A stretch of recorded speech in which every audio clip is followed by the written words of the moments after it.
All right, guys, welcome back to the channel. Welcome back to the stream. Welcome if you are new here. Thank you guys so much for joining me today and for waiting patiently. As always, for the intro to finish up, or maybe I should say kept you waiting, huh? Yeah. That would be one way to open the stream. Garrett, what's up, man? Irfan, I'm doing well. Doing pretty good overall. Hope you guys are doing well today. Got slightly different lighting situation. I realize the problem with this lighting situation, I think it looks pretty good. It's very bright. But I wear a hat, so it casts a shadow on like half my face. Hopefully that's not a problem. Hopefully not a problem. But yeah, what is going on, guys? We do have some topics to talk about today. Once again, MVP Moss says, take the hat off. Dark. Does it look dark? It shouldn't look too dark. The light's pretty bright. And, you know, just so everybody's aware, I do have another poster that I'm going to be putting up here on this side. I just have to wait for it to arrive. It's nothing crazy. But it was something I saw. I'm like, dude, this looks awesome. Do they have it in 24 by 36? And they did. So just a heads up on that. That's why it looks kind of, you know, blank back there for now. Put the hat backwards. I could do that. I do that sometimes. People think I'm wearing a do-rag. Path traced MBG. Ray, you're saying, what's up, MBG? I tried that mushroom coffee. It's pretty good. Has a sample pack. Yeah, I have to buy some of that. New Soul 9's been recommending that to me for a while. Maybe I'll try the sample pack. Yeah, how was it? Oh, you said it was pretty good. Okay, yeah. I have to give it a try. I doubt I'll switch or convert to it, but I've heard good things. I've heard good things. See, a New Soul is in the chat. He's like, yes, you must try the coffee.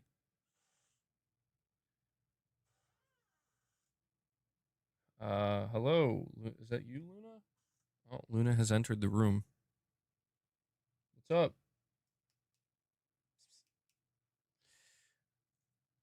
If you want an 8K game, play the Callisto Protocol. Well, I have to let you know that the 8K 60 frames per second game that we're going to be talking about is not a big game. Although, I might be interested in it.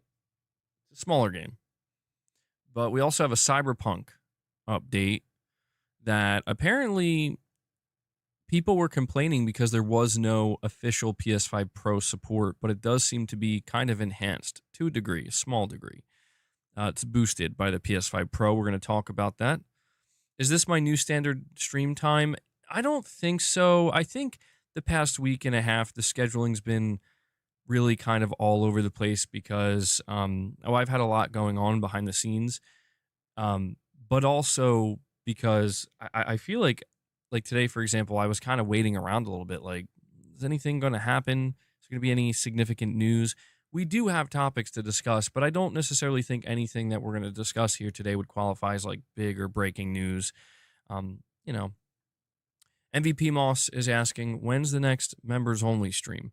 So I do have a goal here, as you can see. It's a large goal, 100 members. Okay, this is just for today. I'm not striving to hit the 100 members. I'd like to hit 100 members. But basically, what I was going to do is I was going to do a members lounge tomorrow, no matter what.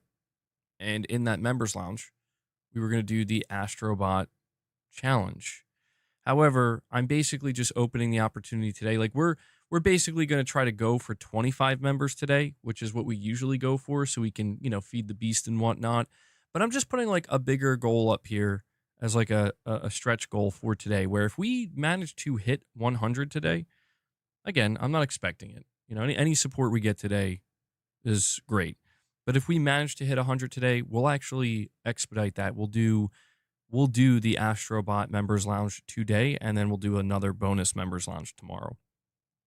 But we'll probably have a separate one coming later this week as well, too. So just figured I'd throw it up there. You know, yesterday, we got like 80 members. So we were, we were very close to hitting. Saying, why is the lighting a bit off? What looks off about it? I'm trying to figure this out. What looks off about the lighting? It's darker.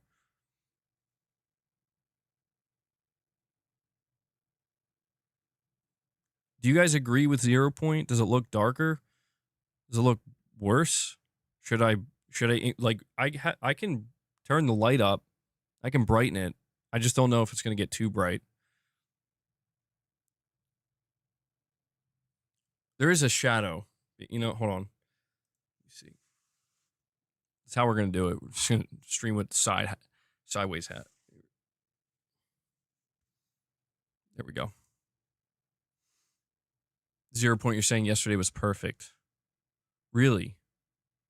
I didn't like the way it looked yesterday, truthfully. I guess it's different for everybody. I don't know. Shadowlink, what's up, man? Hellbound says it's good. Shadowlink, you're saying darker. Yes, it is darker. It's very contrasting. All right, hold on. I'll turn it up like one notch, and we'll see if it makes any difference.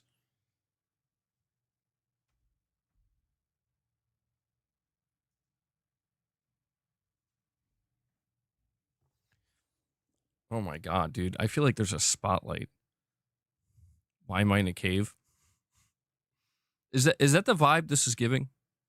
Is that too much? I feel like this is too much now. I feel like I got a freaking spotlight on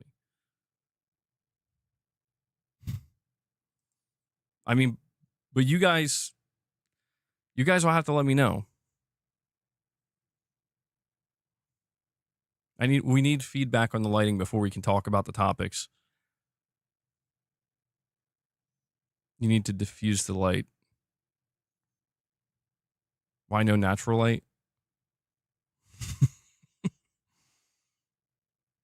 Well, Whiskey Gaming says it looks better now. I don't know how to diffuse the light, Garrett. Garrett, be my lighting guy. How do I do that?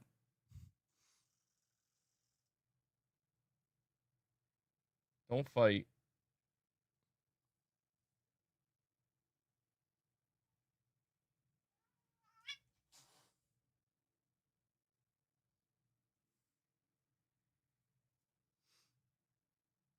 You need a reflector. Oh my god. That sounds complicated. You might be right. You might be right, though. Maybe that's what's missing. Maybe that's why it feels so spotlighty. MVP Mouse says it's not a big deal, bro. It's fine. It's kind of cozy.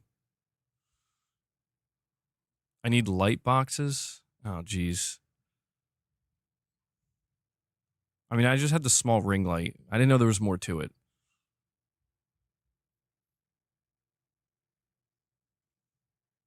Yeah, that was Boss. He was fighting with Luna a little bit. All right, here's what we'll do. I got one last thing.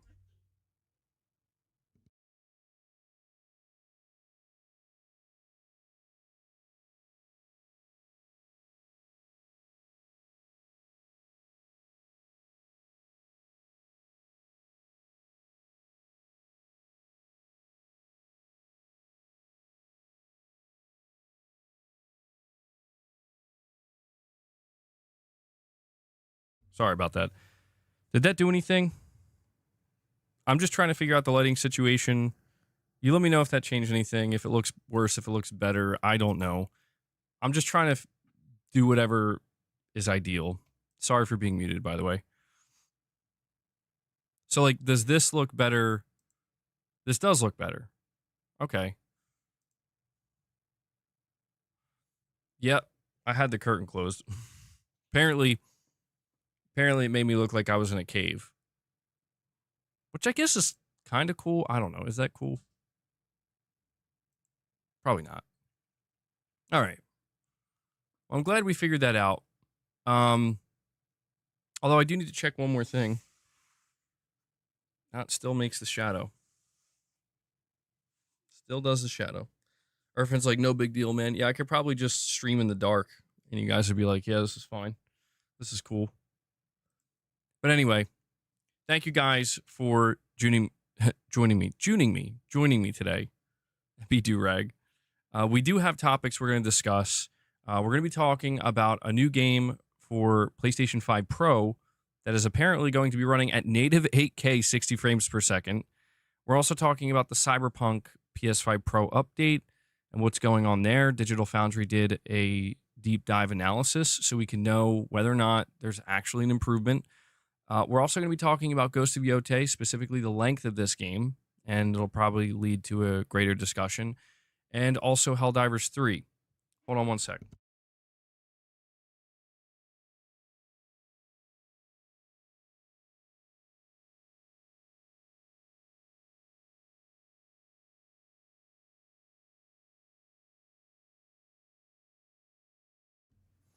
Sorry about that. It looked like we were under an interrogation spotlight before. Yeah, that's the vibe I was going for. But we're talking about Helldivers 3 and how apparently it is many years away, according to Arrowhead. So, yeah, this is what we're going to be going over today. And before we dive into any of these topics, guys, do me a favor and make sure you hit that like button if you enjoy the content, if you enjoy the streams. Hitting that like button is the easiest way to support it and also let me know you enjoy it.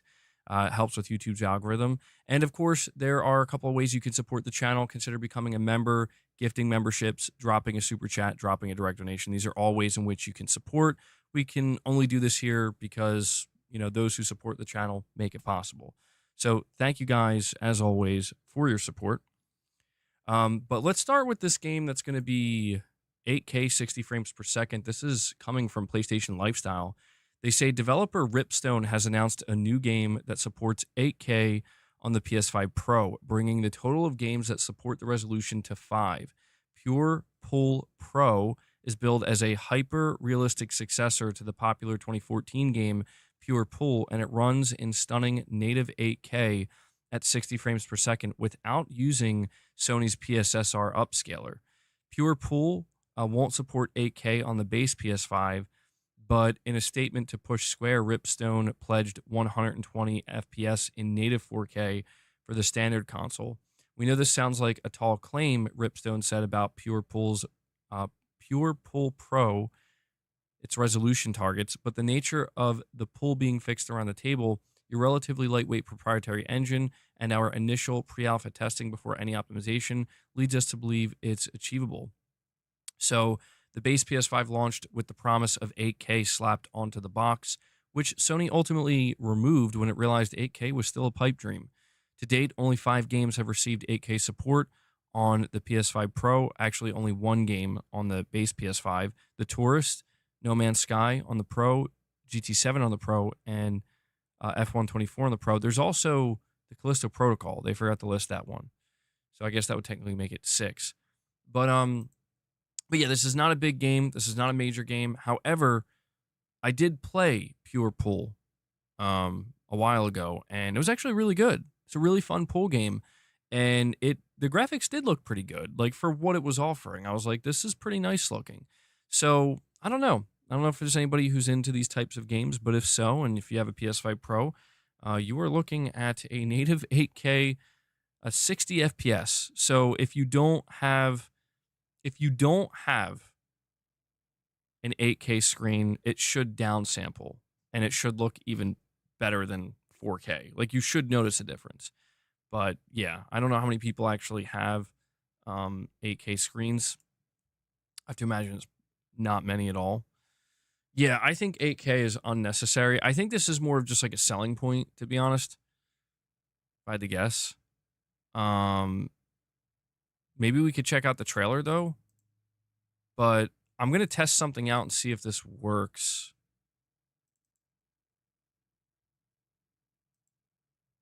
Give me just a moment, though. No, that's...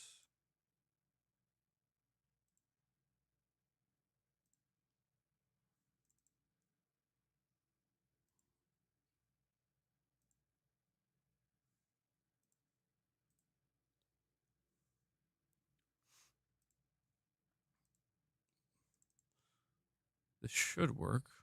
Hold on. Sorry, I was just messing with this earlier. Just trying to do it on the fly. Okay, let's see. Let's see if it works. Oh. Oh, that's the wrong image. It's not working though. Why isn't it working? Like, bro, wait, was that Luna? You know what's funny? I forgot that image was there. I put it there to mess around with sizing earlier. That was the right image. That's what I was trying to show you guys. Although, no, why? Hold on. Ah, here we go. Okay. I don't know why it's yeah, I don't know why it's so small. It wasn't supposed to be. Yeah, size it up here. Oh, you know what? Hold on. I know why. I know why. I know why. I think I know why. And we have Digital Dude 25. Uh-oh. We got chaos in the chat. $2 super chat. Eye bulge. I think this should fix it. Hold on. There we go. Okay. Sorry about that. Sorry about that. But this is pure Pool 8K 60 FPS.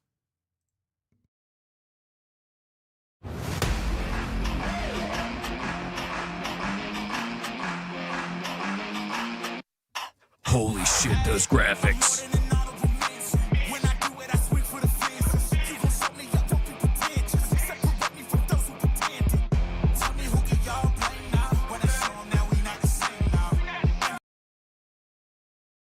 Okay, probably gonna get copyright on that. Probably gonna get a copyright on that. Damn it, I should. Why did I gotta play music like that? Like, and you know what? To be honest, like, that's not the vibe. That's not the vibe. I played the original Pure Pool. That's not the vibe. You need like chill, mellow music. This is Pure Pool Pro.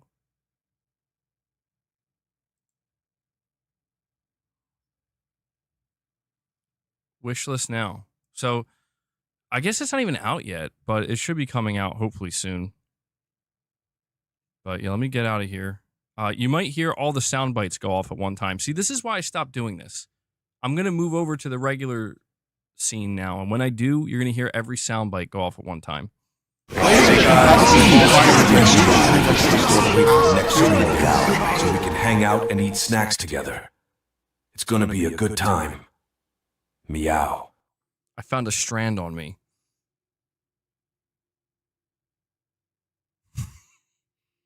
So during the midst of that chaos, I discovered a strand. What's it mean? It must be related to Death Stranding. Sounds like my head on a daily basis. Oh, man.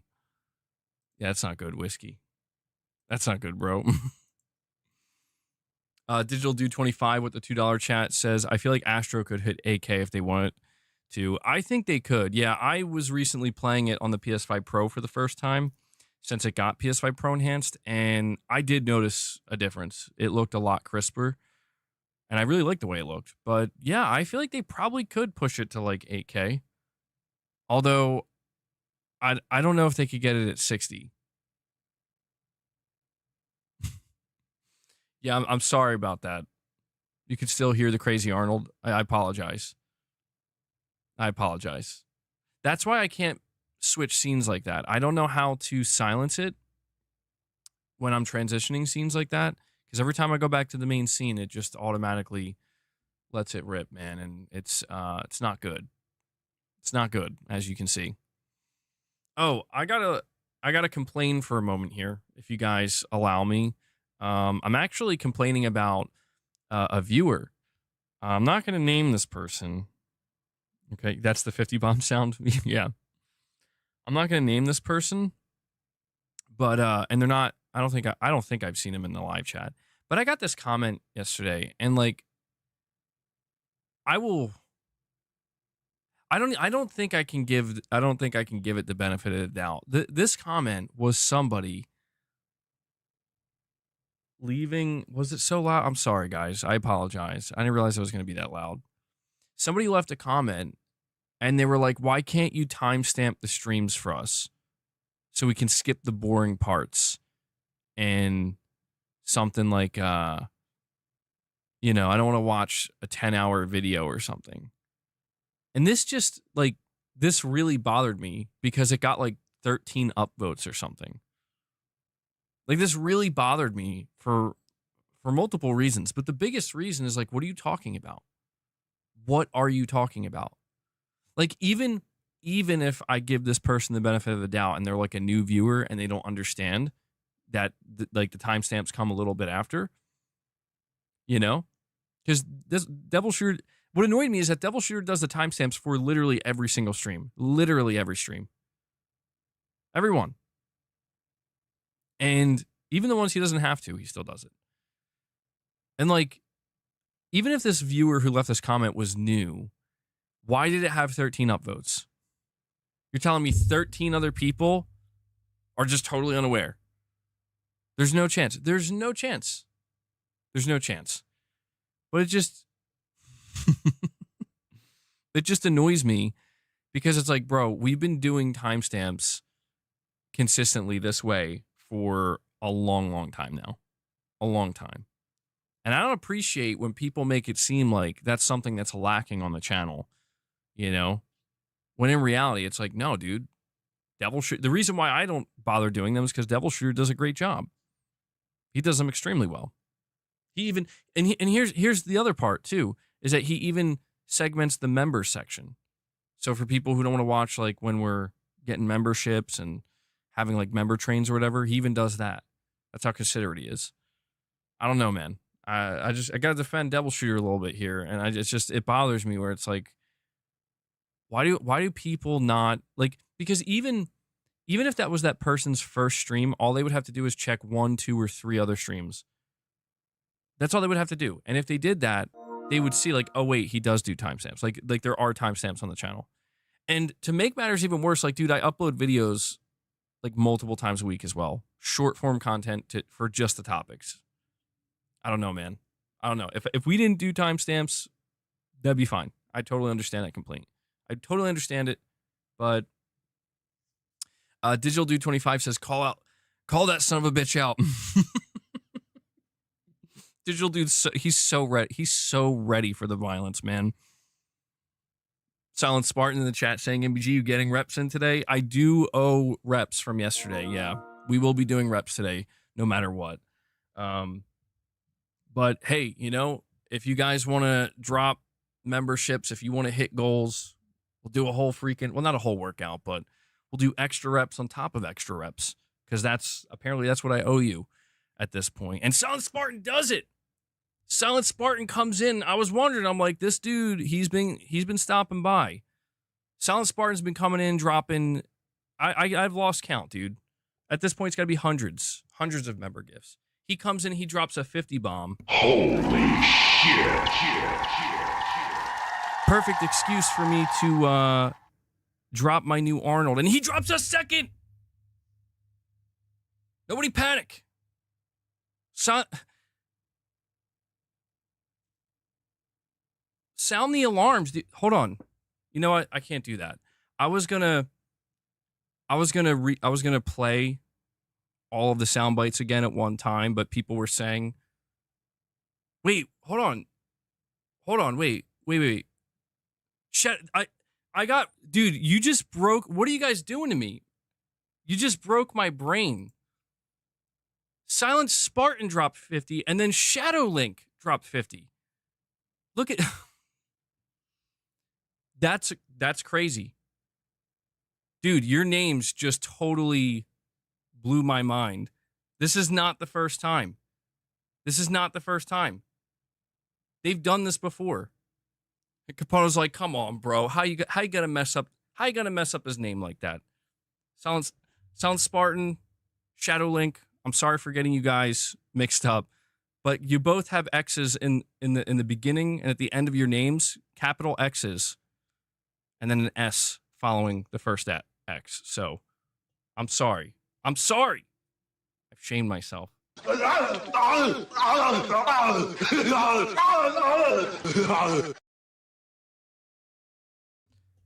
We need a leg day now? Okay, come on. Well, I gotta let you guys know. I'm gonna be honest. I was not anticipating hitting the goal within literally 30 minutes of starting the stream. I don't even know what to say. Silent Spartan, Shadow Link, seriously, thank you guys so much. You are absolute beasts. The support is like next level, dude. The support is next level. We just hit our goal. So I want to say I was ready for this, but maybe I wasn't, because now this means I'm going to have to stream this Astro level, and this is going to be hard. This is going to be very, very difficult. But the good news is, if you just got gifted a membership, you will have access to this members exclusive stream that we will now be doing once this stream wraps up today. Once we finish talking about these topics and having our discussions, we're going to go to a member stream. We're going to stream Astrobot. I need to complete one more level. I need one more trophy. It's the Master Challenge level, the final one. I'm going to let you know in advance, there's a good chance I won't be able to complete it, because I have been trying and I am struggling. I am really struggling. This is basically, they've turned Astrobot into Dark Souls or Bloodborne or something. So, yeah, guys, thank you so much. Silent Spartan, you've been dropping 50 bombs like crazy. Shadow Link, this is, I think, your second time dropping a 50 bomb in like a week and a half or something. So, absolutely incredible support. We have an incredible community, super generous community. And I really just can't thank you guys enough. I don't mean to go on and on, but that's crazy. That's crazy, man. So thank you guys so much. I'll add that to the member goal right now. The goal was just instantly crushed. And there we go. I was definitely not expecting that. We got to feed the beast. Bones, do you read me? It's time to feed the beast. Be nice. Don't fight. Don't. Oh my God, dude. Look at her.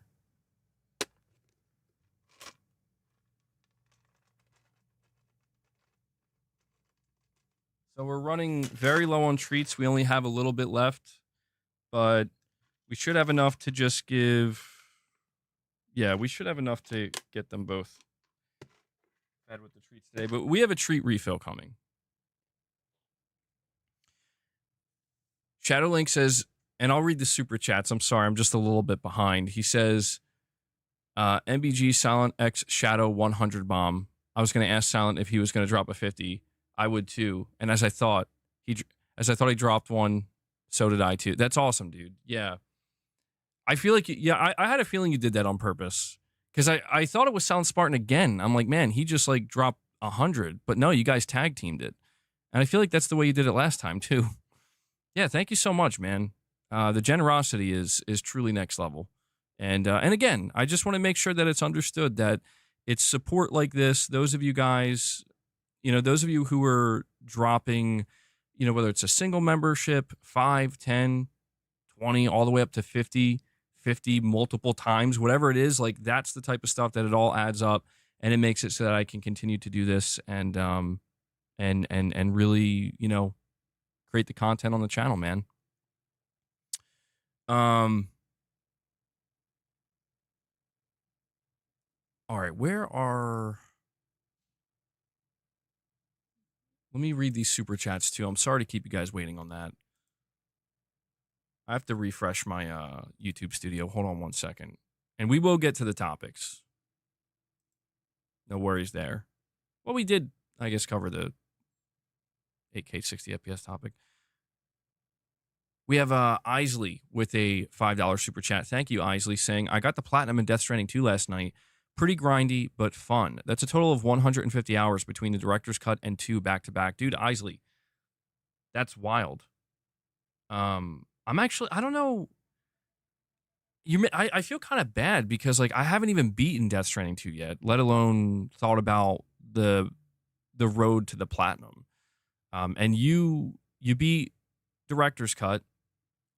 I can't remember if you got the platinum for Director's Cut, but you already platinum 2. That's crazy. Yeah, doing that back to back, that's very impressive. That's very impressive, Isley. I have to give you a holy shit. Holy shit indeed for that one. Yeah, I'm at chapter 11 now for Death Stranding 2, and I was gonna play a lot more last night, but I was like really tired. I woke up super early yesterday, and I was beat, man. I had to make sure to get a proper workout in. I was beat, and I was like, you know what? I don't want to go any further because people were telling me that like once you get to the last chapters, although I still like have like 5 more to go, but basically it's like you're gonna want to keep playing. There are quite a few cutscenes, and I'm like, oh man, I got to make sure I'm well rested. There you go, Luna. A few more. Enjoy.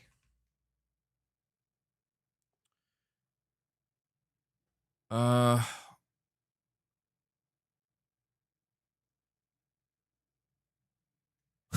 see Hellbound is making good use of the new Luna emoji. Do you like it? Yeah, it's funny because the last Luna emoji, I was looking at it and I'm like, it has to be updated because she's not that small anymore. That was when she was a kitten, but she's she's grown now. She still scares me.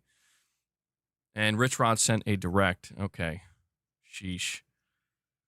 Isley, you did get the platinum for both. Great work, Isley. I mean, that's impressive. I got the platinum for Death Stranding on PS4, so I know how time-consuming that can be. And yeah, I mean, it sounds like it's going to be a bit of a grind for DS2's platinum as well. But I think I'm gonna strive for it. That's a platinum I want. I want that to be. I forget if I'm at like 49 or 48 platinums. I have to double check, but I want it to be hopefully the 50th platinum. Hopefully. We also have Digital Dude 25 with the super chat saying, leak his address. I'm going to send him a burning bag of dog crap. Digital Dude and Rich Rod have the same violent energy, man. Although I think Rich Rod, I don't know. Rich Rod might be crazier than Digital Dude. But we have both of them here today. And that worries me. That's concerning. I'm going to be honest. Digital Dude, that won't be necessary. I did reply to him in the comments to this individual, and I was polite. You know, I'm venting a little bit here on the stream, but I was polite. And I just want anybody out there to know, anybody who maybe new, we do timestamps. You may have to wait an hour or two, in some cases a little bit longer, for Devil Shooter to get them out. But you know, if you check back later on the stream, you know, if you check out a Press X podcast episode and you're like, oh, there's no timestamps, just check back a little bit later. They should be there. So no worries. It's just sometimes, you know, sometimes the comments get to me, you know. And we have Knob Dog, a member for 4 months, who says, hey, ABG, do you have a 4K monitor you recommend for the Pro? I don't know that there's a specific 4K monitor that I would recommend, mainly because I don't game on the 4K monitor that I have that often, although I have used the Pro on it multiple times. I just have, I don't even know the full name of it, but it was like a $350 4K tough gaming monitor. It's an Asus. It's the what's their,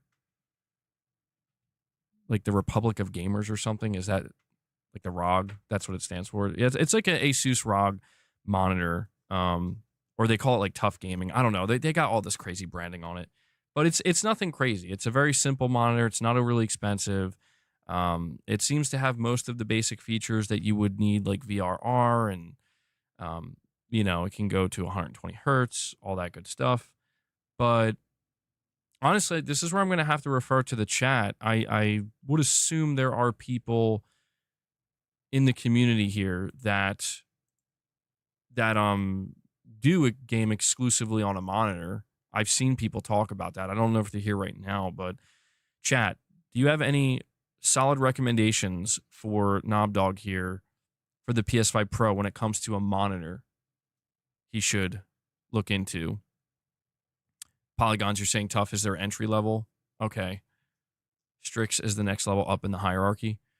Yeah, I didn't go crazy when I bought my monitor. I just wanted something that was 4K, that was going to look good. Mainly using it for work and whatnot. I know Sony has monitors. Sony has a couple of monitors. I know that they released a new line last year. Or was it this year? I don't remember if it was this year or last year, but they have an OLED monitor. They have like a 27-inch 4K, but they're pretty expensive. I mean, like the OLED was like $900 or $1,000 or something. InZone, thank you. Yeah, that's the Sony brand. Meet the Cheater says LG 4K OLED monitors. Jake TRML says the Gigabyte M28U. Isley says any OLED monitor. Hold on, I gotta let Luna out. Come on, Luna.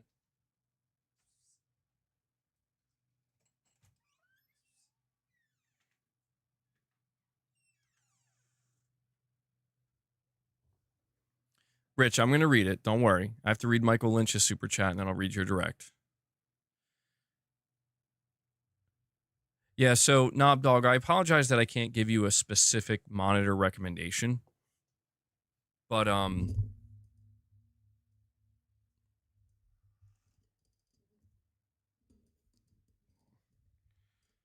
I'm trying to sort this out. I apologize I can't give you a specific monitor recommendation, but I know that a lot of different features that were not available on monitors, stuff like proper HDR implementation, things like that, and now with OLED monitors, I know that there's more options than ever before. I think this is one of the reasons why I stopped paying so much attention, because it honestly just feels overwhelming to me, where there's so many different options. It's like I don't even know what, like, I don't know why this monitor is $900 and this one is $400, but it seems like they're very similar, right? I'm guessing it's kind of like TVs, where you see different TV models where they have the low end, the mid range. Guys, hold on one second. I'm sorry.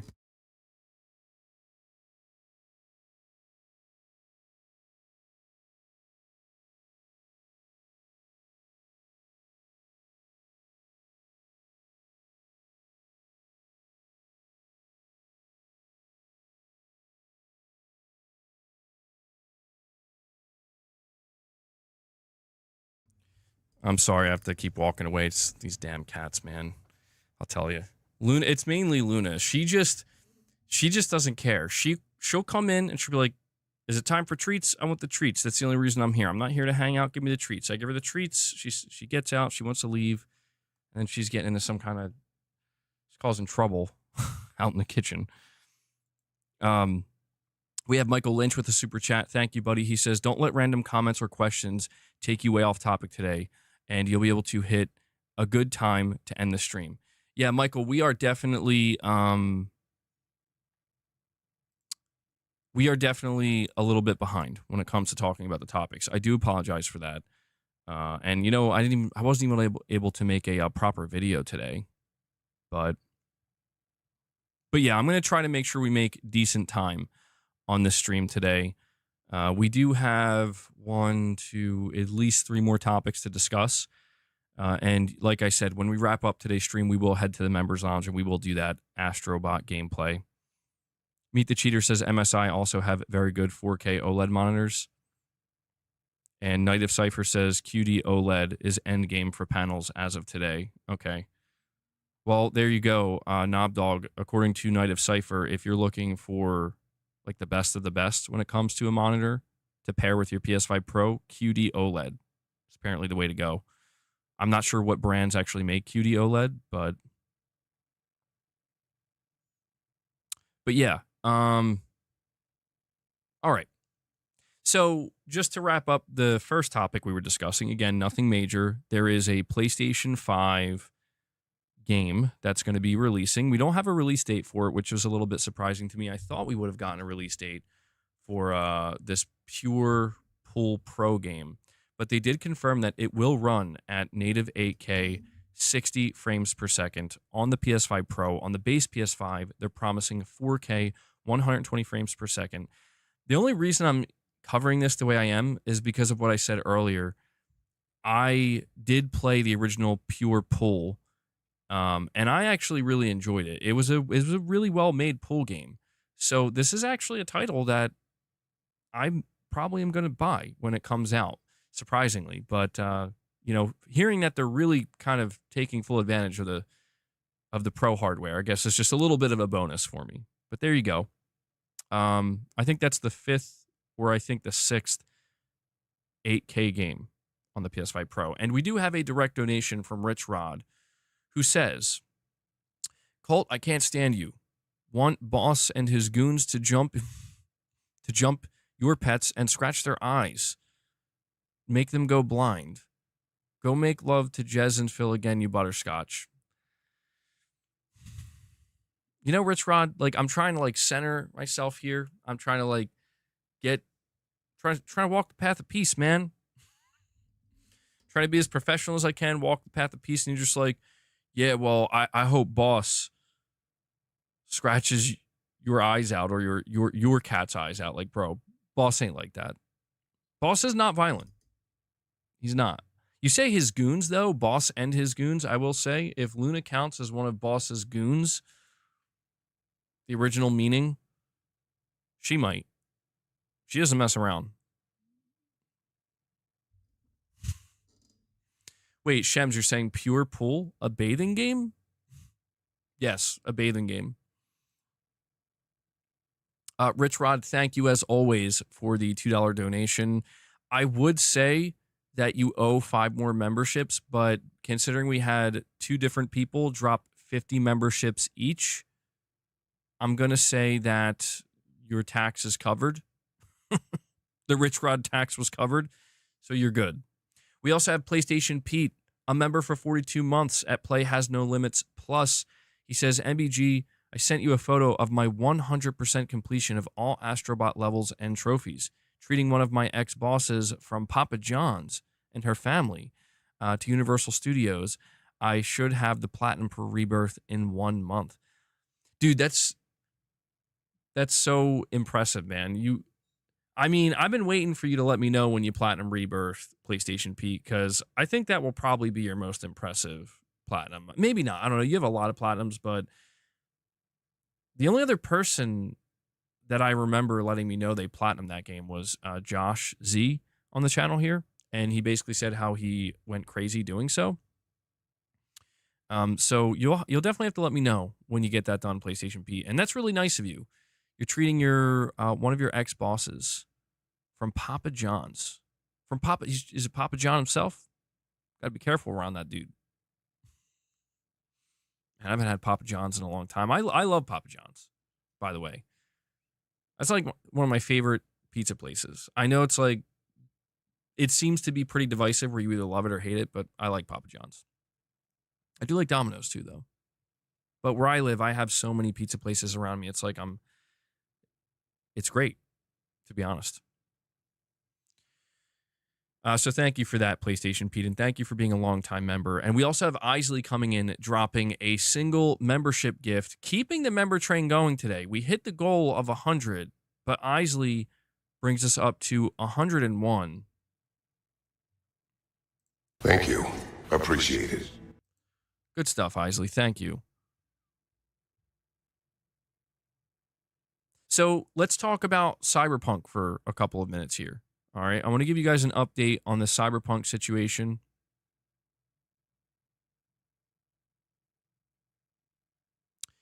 Oh, that's interesting. Before I move on, though, Detective Seeds tweeted that Sony is now targeting 2029 for the PlayStation 6. Oh, is this like a leak he put out? So we just covered a leak of his yesterday, which we're gonna have to see how it turns out. But he was saying that he was speaking to an engineer, a Sony engineer.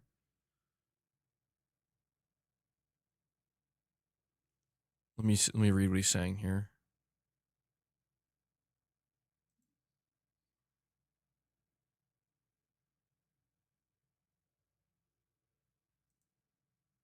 Okay. All right, yeah, maybe we'll cover that tomorrow. Maybe he'll put more information out. That's super interesting if true, though. We'll keep an eye on that. We'll definitely keep an eye on that. I mean, I think all I will say before we talk about Cyberpunk on the PS5 Pro is that if Sony were to make that decision and say we are going to wait till 2029, we're going to push it back, I think people would be okay with that. I do. I think mostly everybody would be fine with that. Because I do encounter a lot of people who are like, yeah, I'll buy a PS6 if it comes out in 2027. But I encounter even more people that are like, I'd rather it come out later. I want to get more time. I want to have more time with my PlayStation 5. I want to get more out of my PS5. So, all right. We have an interesting write-up from Digital Foundry. Cyberpunk 2077's VRR mode is as close to a PS5 Pro upgrade as we're going to get. Cyberpunk 2077 was updated last week to version 2.3, bringing with it a range of new features, including enhanced upscaling support on the PC version of the game. However, it's the addition of console VRR that intrigued me. What does it actually do to the game's existing 30 frames per second ray tracing quality and 60 frames per second performance modes? And by extension, what about the PlayStation 5 Pro? The new update doesn't actually deliver any bespoke support for Sony's enhanced console, but unlocked frame rates via VRR should definitely tap into the Pro's additional performance. And this may well be the closest we'll get to a Pro patch. Xbox, I tested the Series X, and I couldn't seem to see any difference with VRR enabled. In testing the VRR support for Cyberpunk 2077, I used a range of internal CD Projekt Red tests that are found within the PC version of the game, which can be ported across to any console release by using the cross-save system. This gives us entirely like-for-like sequences that allow us to get a handle on how performance changes with VRR enabled. And accessing these modes is as simple as turning on VRR on the console dashboard with 120Hz enabled. On PlayStation consoles at least, this unlocks the frame rate on the 30 FPS ray tracing mode, running to a maximum of 40 frames per second. Meanwhile, performance mode lifts the 60 FPS cap, allowing the frame rates to potentially hit 120 frames per second. On the Xbox Series X, the lack of any difference to standard play does stick out. According to my LG CX OLED display, the console's outputting a VRR signal, but the refresh sticks to 118 Hz, something that happens when VRR is not operating correctly. Ray tracing mode still runs at 30 frames per second, performance mode at a capped 60 frames per second. Unless there's something specifically wrong with my setup, Xbox VRR needs to be fixed. However, it may well be the case that the gains you would notionally receive would be minor anyway, as VRR support doesn't actually benefit the base PS5 that much in my tests. So I would expect the same thing to happen on the Xbox Series X. So here's how my results pan out. If we take the PC benchmark sequence and run it on the base PS5 and PS5 Pro, you will immediately see the issue.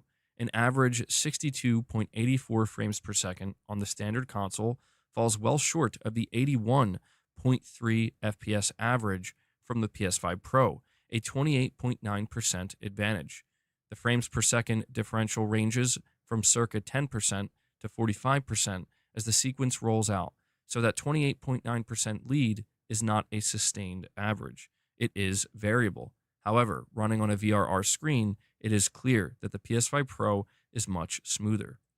Moving on to the Kabuki streaming test we use in our PC graphics card reviews, the base PlayStation 5 delivers 62.32 frames average, rising to 78.31 frames on the Pro, a 25.7% lead. Again, those results are variable, and it's clear that streaming in more detailed environments brings more of the CPU into play, where the PS5 Pro does not enjoy a huge advantage over the base unit. Even so, for the majority of the sequence, The PS5 Pro is again a smoother experience. The final scene we tested sees us traveling at speed through the center of the city with particularly dense levels of detail. Again, the PS5 sticks to 62.42 frames per second, and that averages up against the Pro at 75.72 frames per second, a more than 21% point lead. And that's for the same reason as before. Streaming in more detailed environments sees the CPU have more of an impact. On the base PS4 of things, VRR may seem a touch pointless, but there are less demanding areas of the game that will see more playable advantages over the standard 60 FPS performance mode. And perhaps more to the point, VRR takes the game out of VSync completely. So users should experience improved input lag. There is another cost to VRR support though, lower resolution. The PS5 and PS5 Pro top out at 1440p native pixel counts, and dynamic resolution is in play. Tom Morgan did the counts, finding a 2134 by 1200 dynamic resolution window on the base PS5, though the PS5 Pro doggedly stuck to the maximum of 1440p. With VRR off, the game should default to the prior 1260p to 728p DRS range we've reported on previously. So this is actually quite a long write-up here, but we'll kind of skip down here. Okay, and they say here, even so, with no commitment from CD Projekt Red to support the PlayStation 5 Pro, the VRR support is pretty much the only way to exercise the hardware more thoroughly. Without VRR, what you're looking at is a game that only tidies up the rare frame rate drops found on the base console, while increasing overall rendering resolution in a game which does use dynamic scaling. So, yeah, I know that was a long read, but, you know, there have been a lot of different, there's been a lot of different discourse, I guess you could say, happening with Cyberpunk 2077, specifically in regards to the latest update it got and the PS5 Pro. And Digital Foundry did come out and essentially confirm that if you do utilize VRR with Cyberpunk 2077 on the PS5 Pro, you will be able to take advantage of higher frame rates. You will average anywhere between 70 and 80 frames now, rather than just sticking to the 60 frames that you have, come to expect with this game on the PS5 Pro. So the base PS5, it's not doing anything. On the Xbox Series X, it's not doing anything. Not much has changed there. But yeah, this is, I just think, an interesting situation, because what's important to me about this to highlight is CD Projekt Red has not done anything for the PS5 Pro. I think that is disappointing. I think it's a shame that they have gone so far out of their way to do all of these different updates for Cyberpunk 2077, but for some reason maybe they're not enhancing it on the PS5 Pro yet so they can do it later on. Maybe they're going to wait for the update coming out next year. Maybe that would actually be even better. Wait for the PSSR update to roll out in 2026. Do a big PS5 Pro enhanced patch that takes full advantage of that, and it looks even better than we, would have expected otherwise. But yeah, the results we're seeing, it's important to understand that it is not coming with any kind of PS5 Pro enhancement. This is just what the console simply will do for the game if VRR is enabled. And I think it once again highlights that you see this more powerful hardware come out, and it basically just lifts up games in some cases. I see you guys mentioning third person. Yeah, I have to say, for what I played of Cyberpunk, I had a bit of a struggle adjusting to the first person. Like it very much felt like a game I want to play this in third person. To me, this is not a first person game. So I'm not sure why they didn't do like a third person mode. I did see today that the Avatar game that was released by Ubisoft, they just put out a new patch and they're implementing a third person mode. And so this is interesting to me. This is very interesting to me that we're seeing more studios getting more comfortable with releasing these kind of third person mode updates. or maybe not updates, but we see like Resident Evil 9, for example, they're going to have a first person and a third person mode. We did see them release a third person mode update for Resident Evil 8. I mean, you would think that that's something that CD Projekt Red would consider. Now, I have a question for you guys because I don't follow CD Projekt Red that closely. Did they say that this is the last formal update for Cyberpunk 2077? Did they confirm this? Garrett, I like third person mode in general better. Yeah, I prefer third person in games. I certainly can play first person, but I prefer third. So they did not say this is the last update. Okay. They always say it's the last one. Yeah, I could have swore I read something where they said that, oh yeah, this is the last major update we're doing. And then they just came out and did another one. So maybe that's why they decided to stop saying that, because they're like, yeah, we just can't stop updating this game. Maybe that's something they can do next year. Maybe there can be a big Cyberpunk 2077 2026 update where they, you know, they do the PS5 Pro enhancement with the next version of PSSR, and maybe they do a third person mode. I mean, that'd be fantastic. If they do stuff like that, I mean, I'll be there. Absolutely. That sounds awesome. Yeah, of all the games, Avatar is the one to add a third person mode. I wonder what made them decide to do that. It feels like it's a bit late. Did that game do well? Avatar? But yeah, man, the PS5 Pro, I just think continues to impress, honestly. I know that there are a lot of naysayers when it comes to the PS5 Pro. There are a lot of people who don't feel as though it's a worthy upgrade, or they don't feel like it's worthwhile. And I understand that. I think that there are a lot of base PS5 owners who feel annoyed at the PS5 Pro, but in reality, I just think that the Pro, it's a very powerful, very capable console that I think it's just interesting to see it getting better over time. Like, I'm very interested to see what this big PSSR update that we get next year from Mark Cerny and AMD. It's basically going to be FSR 4. I'm really curious to see how developers respond to this, how they utilize it, and how much better it maybe looks compared to the version of PSSR that we're seeing now. But it is nice to know that in instances like Cyberpunk 2077, as long as you have VRR enabled and you have a VRR capable TV, which most TVs these days are, you can still get benefits from the PS5 Pro just running a game, right? Just naturally boosting the frame rate. This is, again, not uncommon, but it's interesting to see what's happening. I want to highlight one other thing here as well before we move on to another topic or engage with the chat.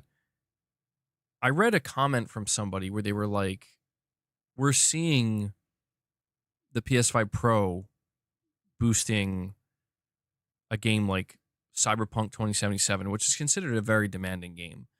It's boosting that game to like 70, 75, 80 frames in its performance mode. They were like, yeah, we're definitely going to see a 60 FPS performance mode for GTA 6. Now, I don't know if I'm going to jump to that conclusion, but I will say it does kind of bode well, right? It does bode well for the fact that Cyberpunk 2077, as far as I understand, is a pretty CPU intense game. And it's a big game. It's a demanding game. It's got a lot going on. It's a big open world title. You know, people who have the most powerful PC rigs are doing some of the craziest things with Cyberpunk. So I will say, I think, I'm not jumping to conclusions. I'm just saying I think that this does bode well for the notion of a big game, like potentially CPU intensive game like GTA 6. Not trying to, I'm not trying to really compare Cyberpunk to GTA 6 necessarily, but I just think it's a good sign, right? It's a good sign. This console is clearly very capable. It's able with VRR to just uplift it to like 80 frames, 75 frames like it's nothing. That's pretty damn good, dude. It's pretty damn good. And it locks it at 1440p, which is a good resolution as well. So, yeah, we'll have to continue to follow the PS5 Pro, and I'm really curious to see how Sony chooses to market the PS5 Pro next year with this big update. Because I don't know, they've already talked about it twice, which is interesting. Like Sony's talked more about this iteration of PSSR, this new iteration, than they have, you know, even like currently enhanced games, from what I can tell. So very curious, very, very curious. All right, let me head over to the chat here. Garrett, you're saying Cyberpunk is the closest you can get to comparing GTA? Yeah, that's true. That's true, because I'm not sure what else you would compare it to, you know? Ray, you're saying in the fact that PlayStation is helping the devs to optimize the game, for sure, it will hit 60 on the PS5 Pro. Compare it to Mind's Eye.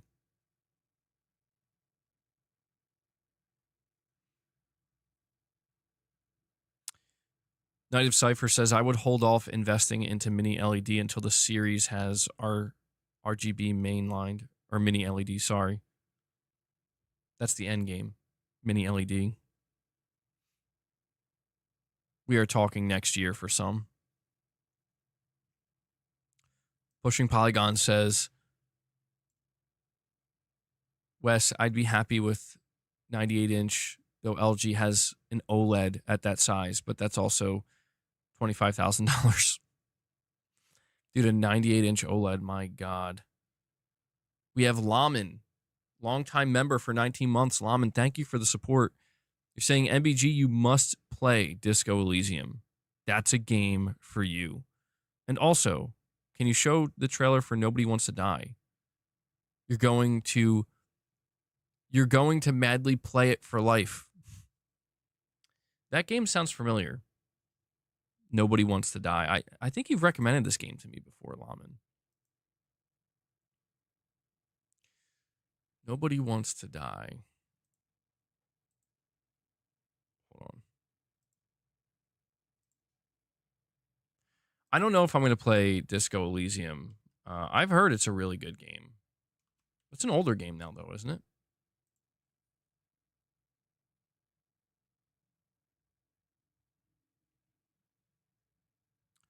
Nobody Wants to Die official gameplay.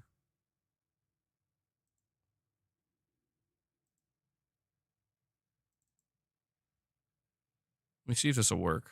Hold on.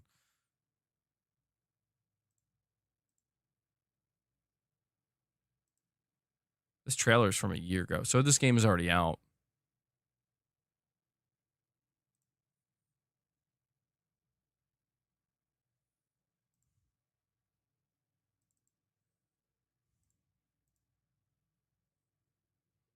I don't know why it's always messed up.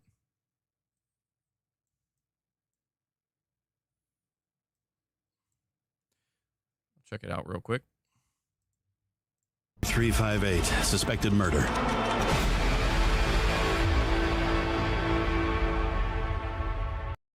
I mean, it looks interesting. The only thing I will say that I think is gonna, it's like, it looks kind of like a game I wouldn't play. Is it looks very much like it's a puzzle game, right? Like you're doing investigations. Looks pretty good though. Nobody Wants to Die. Assuming this is an indie game. Well, there you go, Lawman. I checked out the trailer. I don't know. Yeah, I'm with Unknown here. Is it going to be as good as Concord? It can't be. Can't be as good. No way. Dude, one of my mustache hairs is like twirling up into my nose and itching my nose, dude. I'll have to like pull a mustache hair. Do it live. All right, let me see if I can. I feel like that's too small. Got like an empty space over here. That's too small.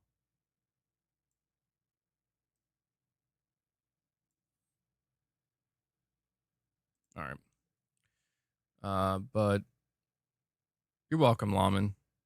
Saying the game has many cinematic scenes. Makers of this game come from CD Projekt Red. Oh, interesting. Okay. So it kind of does intertwine with the topic we were discussing. Interesting. And we have a direct donation from Moonshot, aka Josh. And he says, Detective Seeds posted that PlayStation 6 is 2029 due to the PS5 Pro update next year. And I think you meant to say, I couldn't be happier. F yeah, MBG. Let's F and go. PS5 gen will be goated. It was funny because I think the way you typed it, you said you could be happier. I could be happier.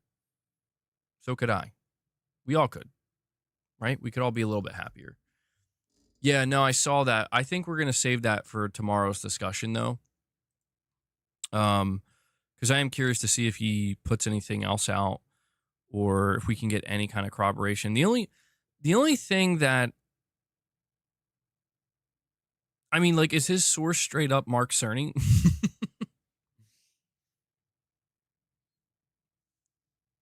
Because it's apparently an engineer, a PlayStation engineer. His source is Mark Cerny, isn't it?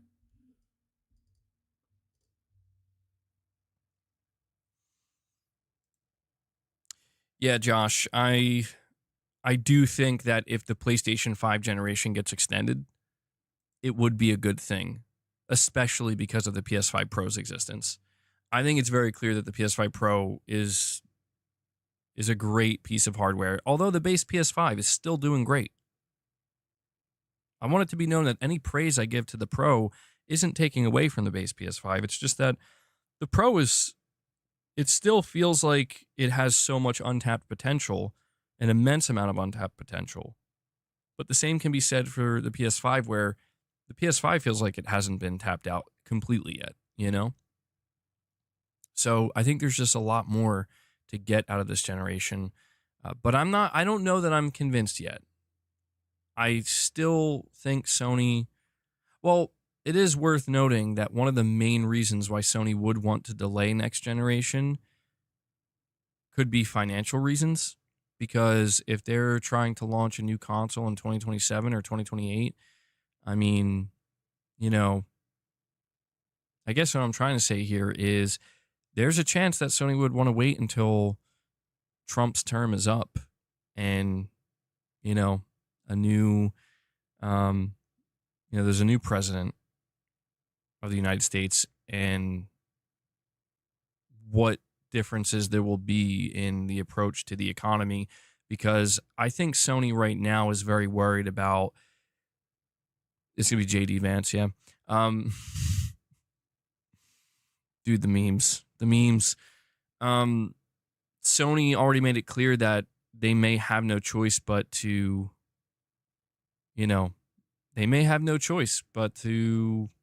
raise the price of the PS5. And the PS5 Pro is already $700. I mean, we have to question what's the pricing of a PS6 going to look like. Sony might just have to wait. Josh, you're saying he followed up 20 minutes ago. He said the engineering team's target is 2029. You know what's interesting about that is after Mark Cerny's recent interview, when he said at the end that he's working on a multi-year time frame for the next generation console, he said, yeah, it's multi-year, and people read that as like, oh, he means 2028 or 2029. And I don't know why.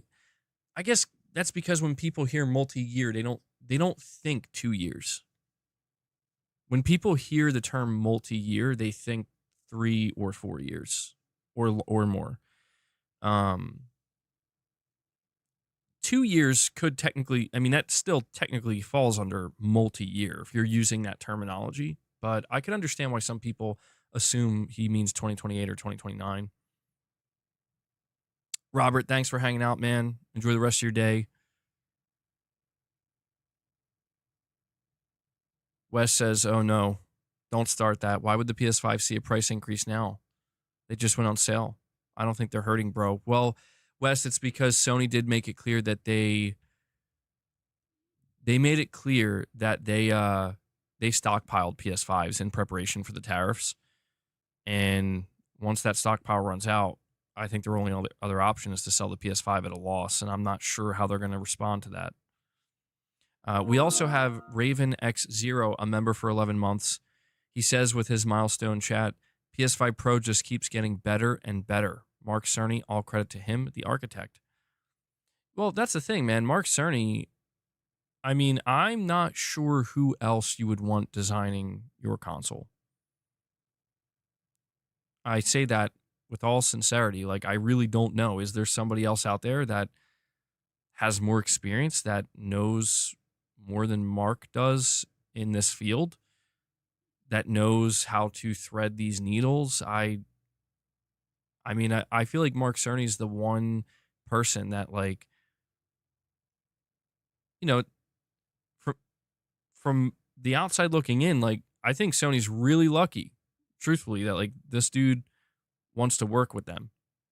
Because as far as I'm aware, he's not an official Sony employee. He's kind of like a, I don't want to use the word contractor because that sounds kind of bad, but you know, he's like his own, he's doing his own thing. And I feel like if you're Sony, you got to feel pretty lucky that this dude's on your side. A freelancer, there you go. That's a better word. Red Gaming Tech did have a video recently saying the PS6 could be delayed until 2029. We also have Lux with a super chat, and he says, PS6 Pro may be worth the wait if the PS5 Pro is so good. Yeah, I mean, if people buy a PS5 Pro next year for GTA 6, I could see those people reasonably deciding, you know what? I'll wait for the PS6 Pro. PS6, I'm good. I'll wait for the PS6 Pro.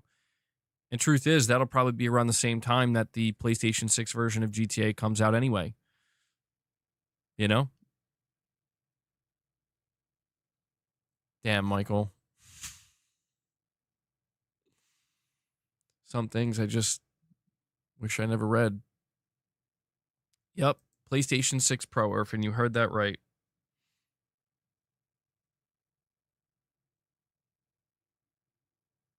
Carl says sometimes I'm tempted with getting one.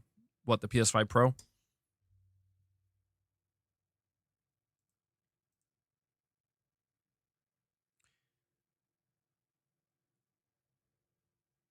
Well, before I move on to another topic, because again, I want to try to save this topic for you know, a larger discussion tomorrow. And I'll probably make a video on it too. But Knob Dog, thanks for hanging out, man. The final thing I'll say for now is yeah, if the next generation doesn't come till 2029, as somebody who did upgrade to the PS5 Pro, I'm totally fine with that. Like, the idea that Sony is just going to, I mean, by that point, you would imagine we will have a proper showcase at some point. Like, they're going to really, like, if it gets pushed to 2029, that means, like, the second half of the generation technically hasn't really truly begun yet. And the second half of a console generation is usually when things start to get crazy or crazier and things really start to heat up. So I would be totally fine with that. I'd actually be happy about that. We'll get a showcase in 2029. No, but really, that might be how it goes. Shadowlink, you have a Pro 4K QLED TV 65 and VR2. You're happy? Yeah, man. I mean, some of the setups you guys have sound incredible.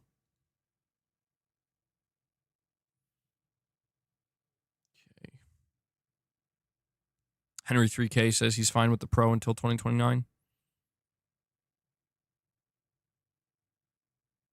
I mean, I've seen some people saying that they want it to be till 2030. I think 2030 would be pushing it a little bit. I mean, at that point, you're looking at a 10-year console generation. I mean, yeah, that's kind of pushing it.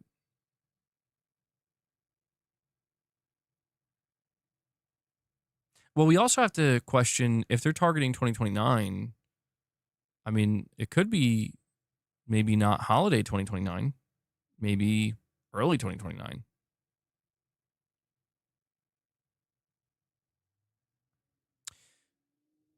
Yeah, we'll talk more about this tomorrow. Certainly.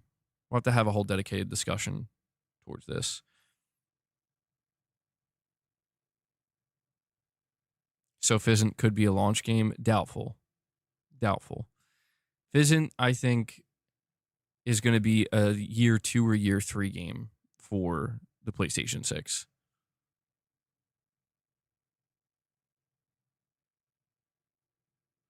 Night of Cypher, you're saying Sony Studios is making their creators have 4K and it's becoming the next level industry standard. 4K nits, that is. Oh, okay. All right, so checked off the list. Pure Pool Pro, 8K 60 FPS on the PS5 Pro. CyberPunk update running anywhere between 70 and 80 frames with VRR on the PS5 Pro. Next topic, Ghost of Yotei's length. Recently, Sucker Punch discussed how long Ghost of Yotei will be, how much content is in it, and I want to have a discussion about this, and I want to have a general discussion about the length of games in general. So,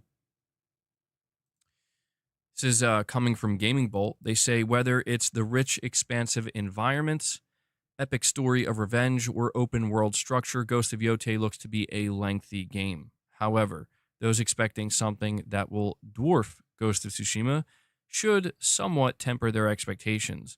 Co-director Jason Connell told VGC in a new interview that the overall length will be similar.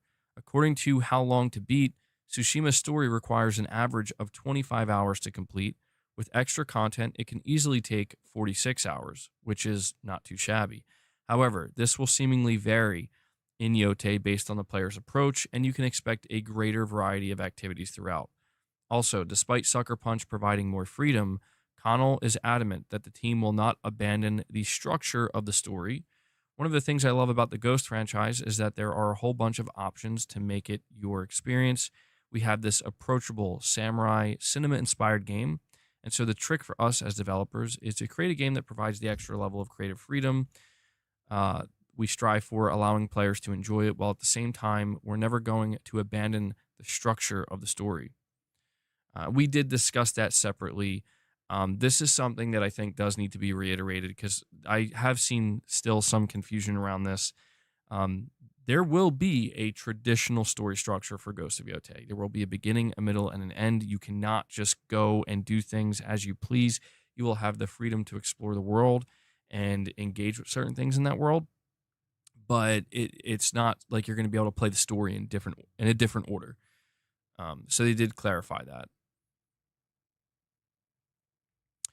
Shadowlink says, MVG, probably won't see me gifting any gifting from me for a while. I have to let the account build back up with gifts and some extra overspending. Well, hey, dude, Shadowlink, no need to explain, man. I mean, you dropped, I think, like, 100 memberships in the past couple of weeks. So very grateful for that, man. Thank you so much. You don't have to gift at all. Just the fact that you do anything means a lot, man. So really appreciate that support, bro. Or maybe I should say, how dare you? Shadowlink, how dare you? You go into debt. You hear me? You go into debt. I'm just kidding. Don't do that. Do not do that. Days Gone took you hundreds of hours to finish in Platinum.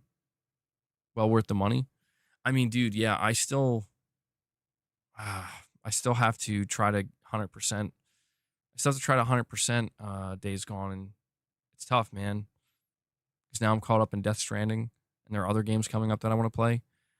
But talking about Ghost of Yotei's length, so they did confirm that Ghost of Yotei is not going to be...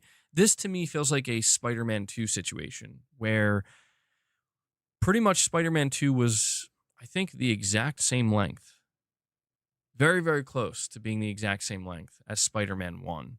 And even when it comes to getting the Platinum and 100%ing the game, still about the same length.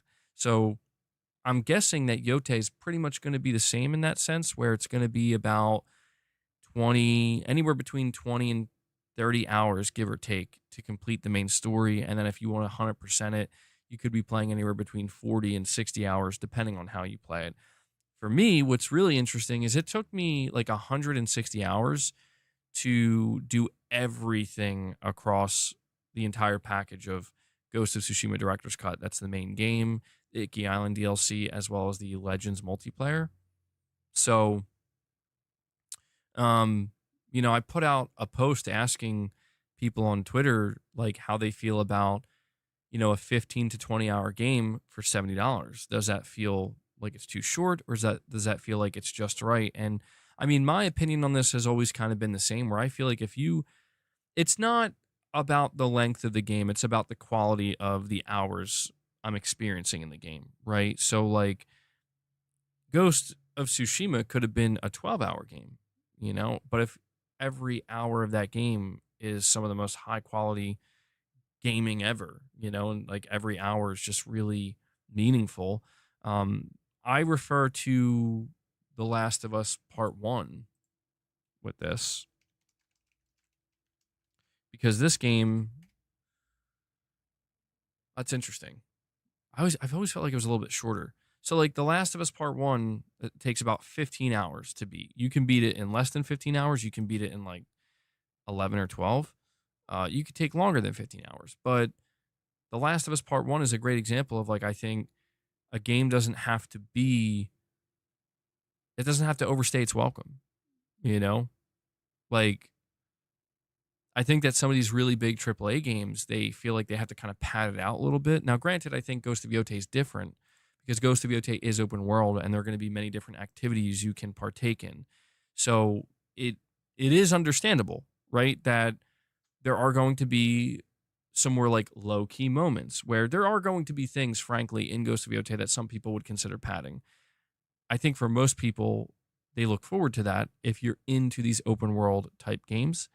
But yeah, man, the only thing that I'm more interested in when it comes to Ghost of Yotei outside of the length of the game, because the length of the game to me is not if it was like way longer than Ghost of Tsushima, it'd be like, okay, that's interesting. I wonder why. If it was much shorter than Ghost of Tsushima, I would also wonder why. I wouldn't be any less excited for it, but it's about the same. I want to know how big the map's going to be. And I told you guys that the island that you're going to be exploring, Hokkaido, is literally 80 times bigger in real life. It's 80 times bigger than Tsushima Island. So I don't know how they're gonna represent that. I don't think they can, they can't make the in-game map of an explorable area of Ghost of Yotei 80 times bigger than Tsushima. That's not realistic. That's not going to happen. I think you'll be able to climb the mountain. Yeah. Yeah, that's literally in real life. Hokkaido is 80 times bigger than Tsushima Island. So I do wonder if they're basically just going to say, you know what, we're just going to essentially make it the same size as Tsushima Island in game, or if they're just going to make it like, yeah, 2 times bigger.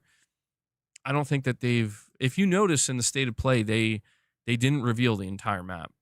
They kind of purposely decided not to show that. And I wonder why that is. I wonder if it's because that's going to be a little bit of I'm just speculating. I'm not necessarily expecting it, but they could have a little surprise up their sleeve and be like, well, let's talk about the map.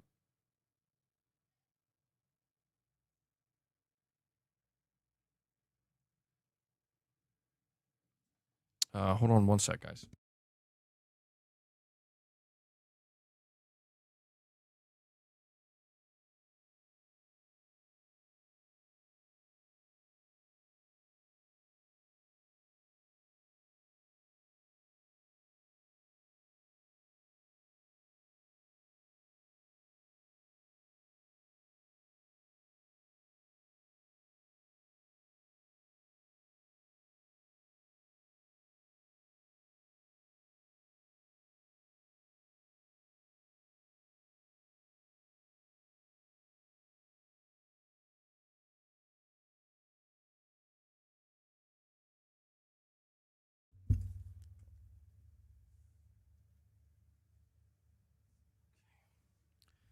sorry about that.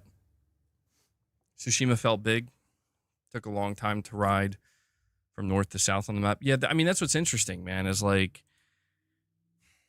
just because Yotei, or sorry, Hokkaido in real life is 80 times bigger, I don't know that there would actually be any need to reflect that in the game. You know, it's more about the actual playable experience and the user experience.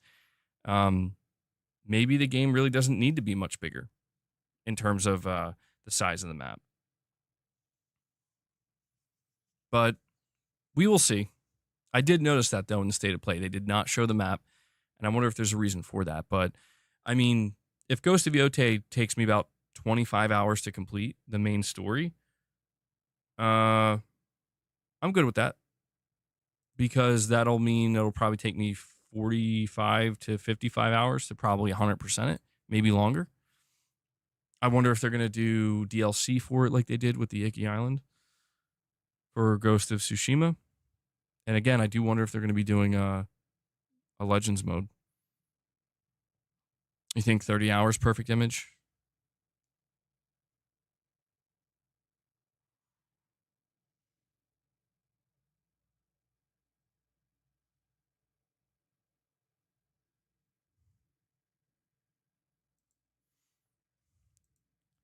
I mean, I'll be honest, $70 for a 30-hour game, if all 30 hours are high quality, that's more than worth it, dude. Yeah, that would be.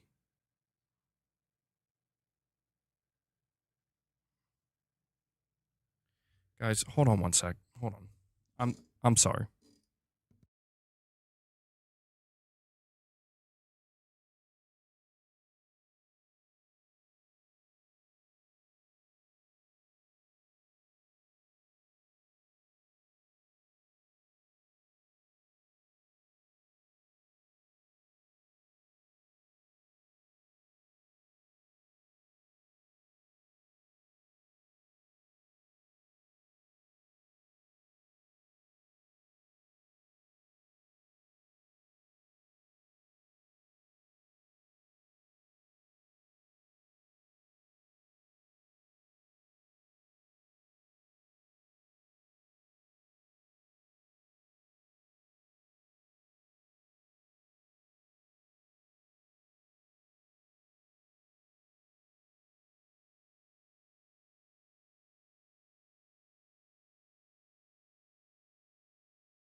Sorry about that, guys.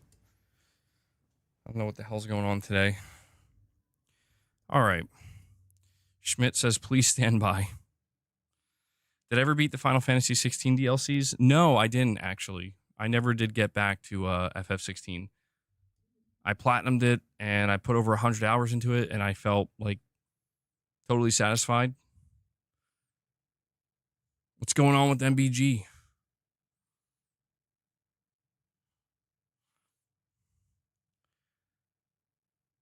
All right. So that's pretty much it for Yotei. Thought I'd have more to say there, but we've been talking a lot about Ghost of Yotei. At this point, I feel like we're just kind of ready, you know? Like, it's interesting to think that this game is still multiple months away, but I think I speak for most of us when I say, like, we're pretty much ready next week. I think Corey Barlog's next game is going to be, honestly, I think it's going to be a God of War game that stars Atreus, an older Atreus. That's what I'm thinking it's going to be.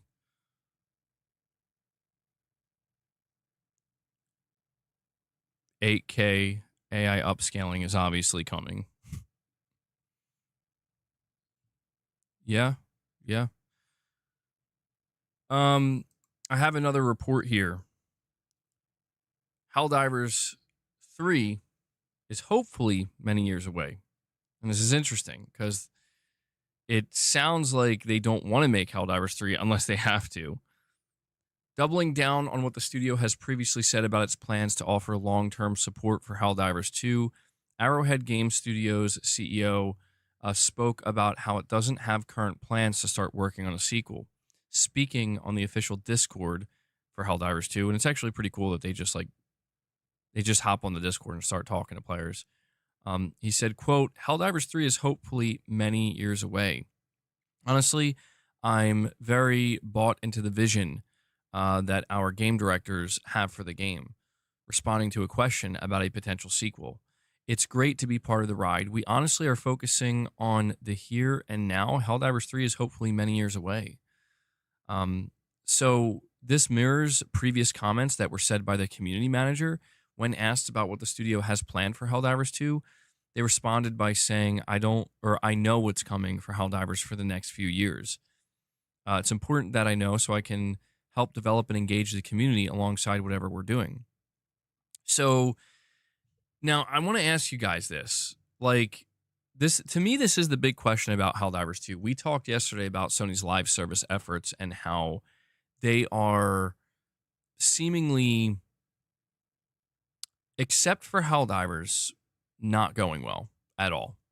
Helldivers seems to be the only project that has worked for them when it comes to live service.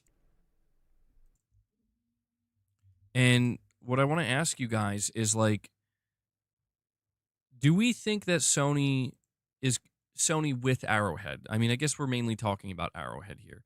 Are they going to be able to keep Helldivers 2 relevant? And I guess what we can consider a higher end go-to live service game for many years to come, because we are about a year and a half.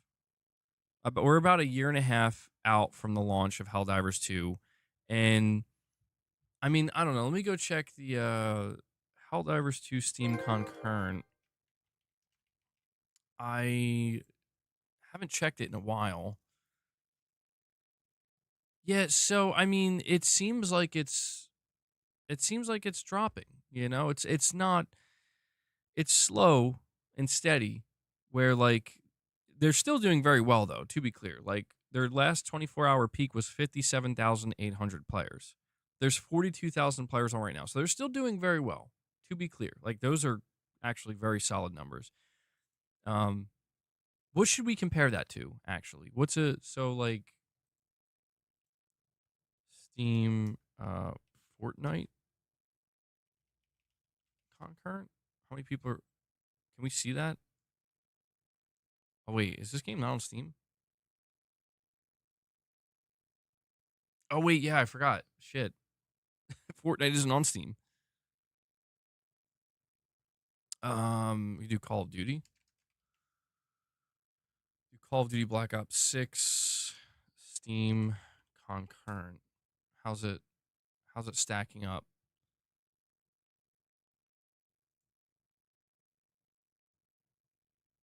Oh wow. So it's actually holding its own. Black Ops 6 or just Call of Duty, I don't know, it's just as Call of Duty. So this is across multiple games on Steam. Call of Duty, Black Ops 6, Modern Warfare 3, Modern Warfare 2, and Warzone. So I guess it counts all those games. Unless I'm reading this wrong. It looks like it's at 63,000 players right now. So I guess actually, yeah, Helldivers is doing pretty good. That's not bad at all. I don't know. I really wonder if they're going to be able to keep the momentum ultimately for Helldivers 2, because I don't know that Sony's going to have another live service success like Helldivers 2. I just don't know that they're going to. Do they want it? Yeah, but I think there's also the fact that Arrowhead is not owned by Sony. That's another thing. I think one of the reasons why they put Helldivers 2 on Xbox is because they want to show a gesture of goodwill to Arrowhead that, like, listen, man, we'll do whatever you want. Yeah, well, you want this game on Xbox? We'll put it on Xbox. Just please keep working with us. Like, we can't lose you. I think that's another thing that people haven't considered. But we have another direct donation from Rich Rod, and he says, "XB is king. I hope you're in XB prison and fills your cell king, making babies with you." Oh Jesus, God, Rich Rod, you disgusting person. Colt, I know you are in the other jail or in the other cell, jealous. When will Rich Rod be normal? Is this a possibility? Can this happen? Will this happen? Is this not realistic? Is this asking too much? Helldivers 2 on Switch 2 at some point. I could see it. I could see it, yeah. To stay fresh, they'll need a 2.0 update. What does that look like? I mean, I don't even know what Helldivers 3 would look like, right? But Helldivers 2, I think there's still a lot of room for improvement. You know, I think that there's room for a lot more growth. And what's most interesting is they've already confirmed that they have like years planned ahead. So they have a massive roadmap internally. And I'm sure Sony is privy to that. I'm sure Sony is ready to support them in any possible way they can. But yeah, I feel like basically what they're saying is that if they need a Helldivers 3, that pretty much means it's because Helldivers 2 is kind of cooked, you know? And so they're not really thinking about that. I think eventually we'll get a Helldivers 3. And that'll be fascinating. The launch of something like Helldivers 3 would truly be fascinating because Helldivers 2, like, listen, I know there was Helldivers 1, but let's face it, Helldivers 1 was kind of non existent when Helldivers 2 came out, you know? To whereas if a Helldivers 3 eventually comes, they're going to have they're going to have such a large audience, man, anticipating that. So I think there will be a Helldivers 3. But I'm just curious to see how many years they can keep Helldivers 2 thriving. Excuse me, because it's still doing very well. We have Jenna Hayes with a $5 super chat saying Sony won't have another successful live service as long as idiots, PC and Xbox gamers keep trashing everything. Jenna Hayes, tell me how you really feel. Tell me how you really feel. We have October's very own with a $5 super chat. Two super chats, actually. Saying, I feel like Sony dropping the ball with Twisted Metal, or is dropping the ball with Twisted Metal. If done correctly, it could be the next big online game like Helldivers 2 due to its unique gameplay. And you also say with a follow-up $2 super chat, with that being said, please support the show, everyone. Yeah, guys, make sure you hit that like button if you haven't already. It definitely helps. We did talk about this briefly yesterday, October's very own. A successful live service Twisted Metal game, I think, is possible, but they need to nail it, and they need the right studio at the right time. The Twisted Metal live service game that was in development that got canceled, they were going to allow out-of-car combat. So you could get out of the vehicle, pick up weapons, fire weapons on foot, and I think that really would not have, at least for the core Twisted Metal fans or people who grew up playing Twisted Metal, I think that they would be pretty frustrated by that because it really strays away from like the core of what Twisted Metal is supposed to be, which is just pure car combat. But I do feel like out of all the properties that Sony has in terms of like trying to make a more unique live service game, a live service Twisted Metal would, I think, fall in that category.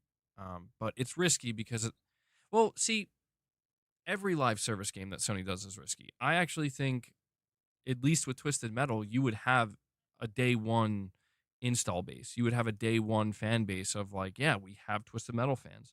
So even if the game is not a hugely successful live service, we at least have a certain audience and a certain group that will be here. And hopefully we can keep them here for a long time. But yeah, I don't know, man. Sony got a taste.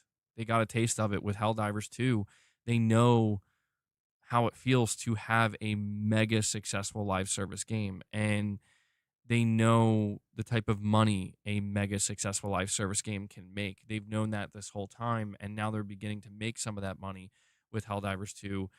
I think Sony, if to be honest, I think one of the smartest things Sony could do is go all in with Helldivers.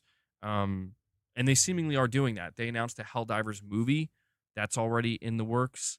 Um, obviously they're bringing it to Xbox. They're probably going to try to bring it to Switch too eventually. Uh, my assumption is they're going to continue to go all in on Helldivers because I think Sony is aware that this might be the only property they own that will ever achieve this level of success in the live service space. Because honestly, what Helldivers 2 achieved, very, very, very, very few games. I mean, that is the upper echelon. Now, whether it can stay there is a different conversation. But yeah, man, it's been holding its own. And I think the only thing that Sony probably feels kind of bad about, if anything, is the fact that Arrowhead was not a studio they were able to pick up.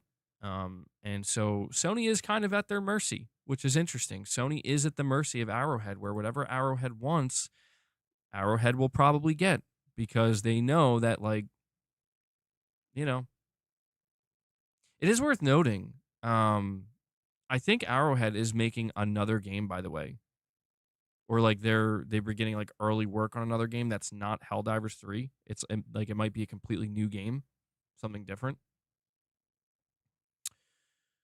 Didn't it sell over 15 million? By this point, it's probably close to 20 million or something or more.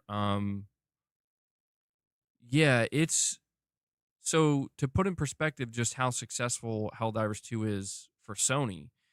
It's PlayStation Studios' fastest selling game of all time. It's the fastest selling PlayStation game of all time.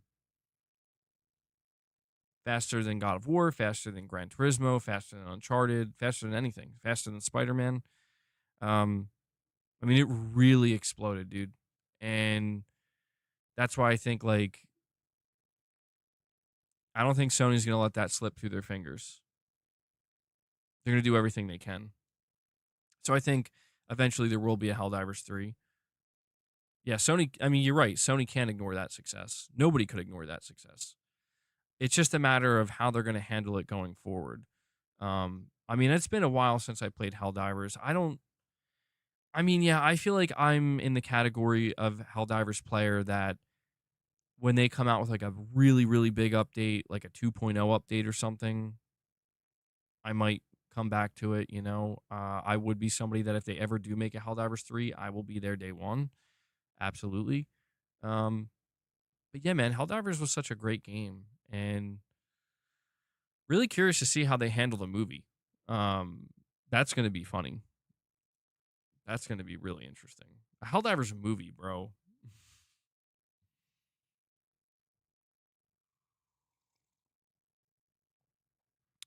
It is a difficult game. It takes a while. You have to get pretty good at the game to play it solo, but it can lose its luster pretty quick if you're playing solo. Basically Starship Troopers. Yeah, pretty much. I think Sony owns that as well, ironically enough. PlayStation should have consulted with Arrowhead on what makes a good live service game, not Bungie. Well, that's going to be the ultimate irony for Sony in the long run. We talked yesterday about how a new Destiny expansion came out, and it seemingly doesn't. I'm not saying it doesn't matter, but the game is beginning to really struggle. They hit 99,000 concurrent players, which is good, but compared to their last expansion, which hit almost 300,000 players, that's a massive fall off. So the ultimate irony is, at the end of the day, when it's all said and done, years down the line, Bungie may end up going away. Like if Marathon flops, if LFG Studio, whatever they're putting out flops, and Destiny 3 is just not a possibility for whatever reason, in the long run, it would be so ironic if it's like, yeah, we bought the so-called live service experts, and here it turns out that the small team over here making this little game called Helldivers 2, turns out they're the ones that actually know what they're doing. I'm sure Sony was just as blindsided as everybody else when Helldivers 2 blew up the way it did. I'm sure that they were just like, what is happening right now? Like, who are these guys? Like, dude, no joke, there were probably executives inside of Sony HQ that were like, who? What game? What studio? I promise you, like, there were absolutely Sony executives that didn't even understand, like, they didn't even know what this game was. They never heard of the studio in their life. They didn't even know that they were a studio that was being funded by Sony, by themselves. You know, like, they didn't know. You think Sony should get the Destiny IP? Well, I do think the best end game for Bungie is to get fully absorbed by Sony and let Sony try to revive Bungie, let Sony manage Bungie, let Sony try to sort it out. And you know, I don't know that Sony would be able to do that, but I think that is their best chance. I think at the end of the day, well, cuz like people ask for Destiny 3, but like what would Destiny 3 be?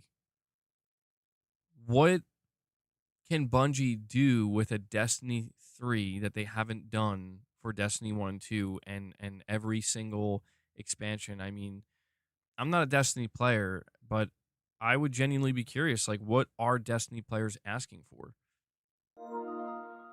What are they asking for from a potential Destiny 3? I have no idea. We have Armani Coleman with a $5 super chat. Thank you, Armani, saying, I know I say this a lot, but like you said, they will show the gameplay trailer for Rise of Hydra before September or before summer ends, right? We have our daily Pepsi man, Pepsi Coleman, coming in. Yes, I'm listen, Armani, I'll continue to say it. We're good. You're saying, why is the screen black?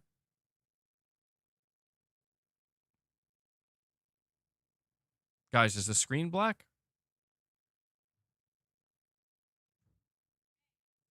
What's up? Yeah, hold. No.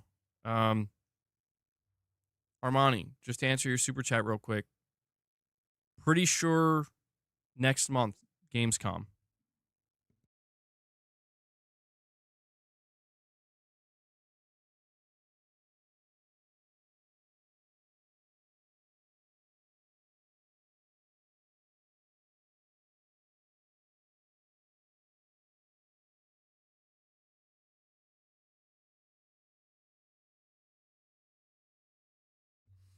Mrs. MBG just knocked on the door and treat delivery, boss. I gotta get a sponsorship. I have to get a Temptation sponsorship. No joke. This is getting out of hand. I'm not sponsored, but we have a triple pack.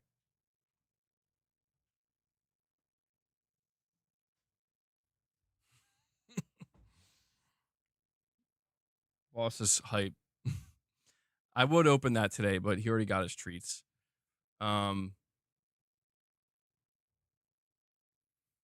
No, that's funny, pushing polygons.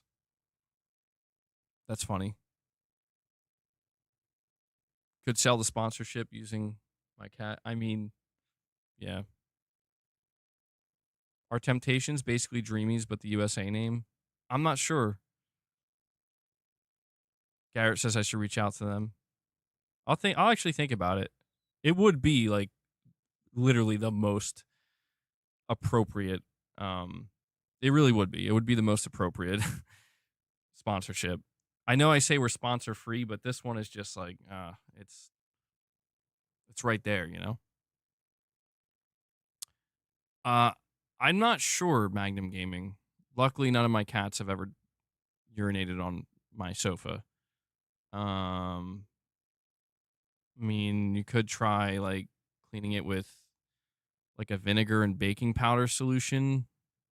That's usually pretty good for getting smells out of things. Just say you do a segment where you feed your cat and you sell the product that way. Pretty much. Yeah, I think I could sell it pretty easily. Temptations are McDonald's for cats. Damn.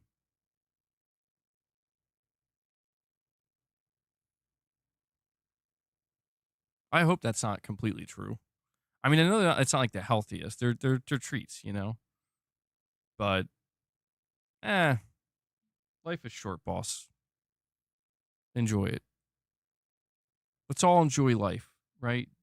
Who cares? Who cares about being healthy? Being healthy is overrated. I'm just kidding. We want to take care of ourselves. We want to take care of our pets. But life does have this. Okay, boss. No, I'm. No, hey, stop. Stop. Let go. Hey, bad cat. Get out of here.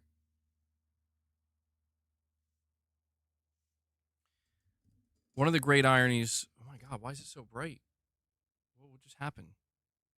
What the hell was that?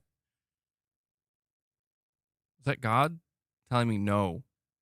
Take care of yourself. Take care of your cat. Be healthy. Chris, you and your dog like to go to In-N-Out. Destiny 1 had more soul, but also potential. It was nerfed before release because of Activision. How's my blood pressure? I think it's been pretty good. Definitely, I think improving. I've been taking ashwagandha a lot, and that seems to have really helped. So, been taking fish oil, ashwagandha, been trying to work out regularly. You guys dropping so many member gifts has been making sure I get extra reps in during my streams. Remember when we took my blood pressure live on stream where I did a really intense couple of sets of curls and shoulder presses? I took my blood pressure before and after. Before I did it, my blood pressure was through the roof. After I did it, my blood pressure perfect. He's snooping the treats. Yeah, you'll be set for a while, boss. You, Leia, and Luna.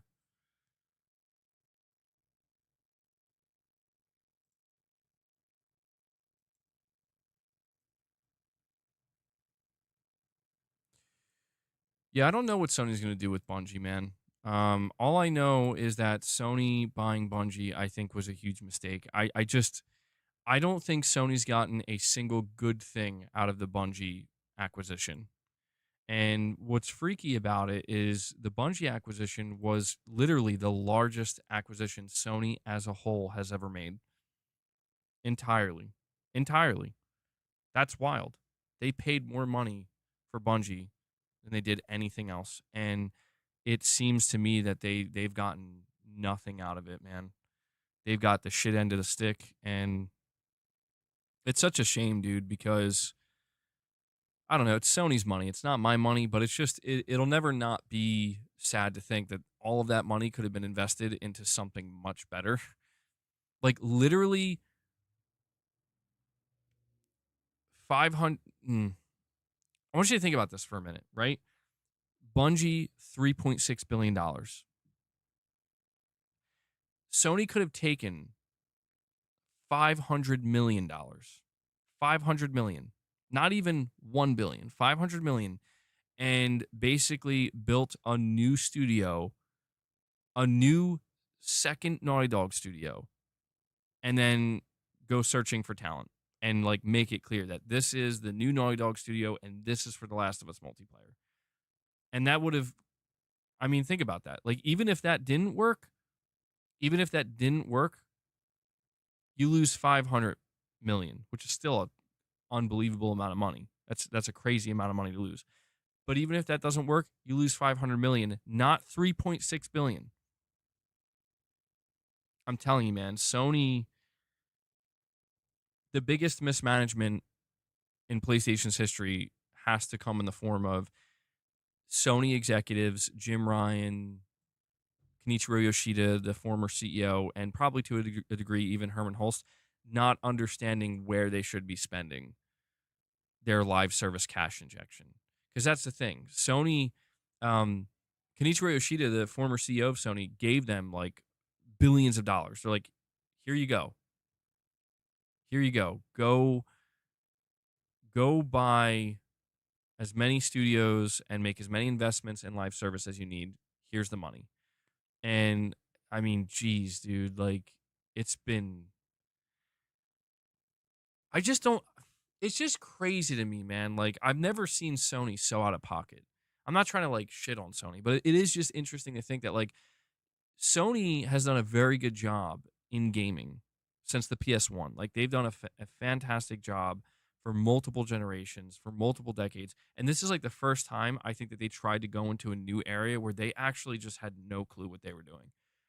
And I think that's been made clear. And they got lucky with the Helldivers situation, man, where they are so lucky that somebody, I think it was Shuhei Yoshida. Shuhei Yoshida was like, yeah, Helldivers 1 was cool. Let's give him more money and make Helldivers 2. Let him make Helldivers 2.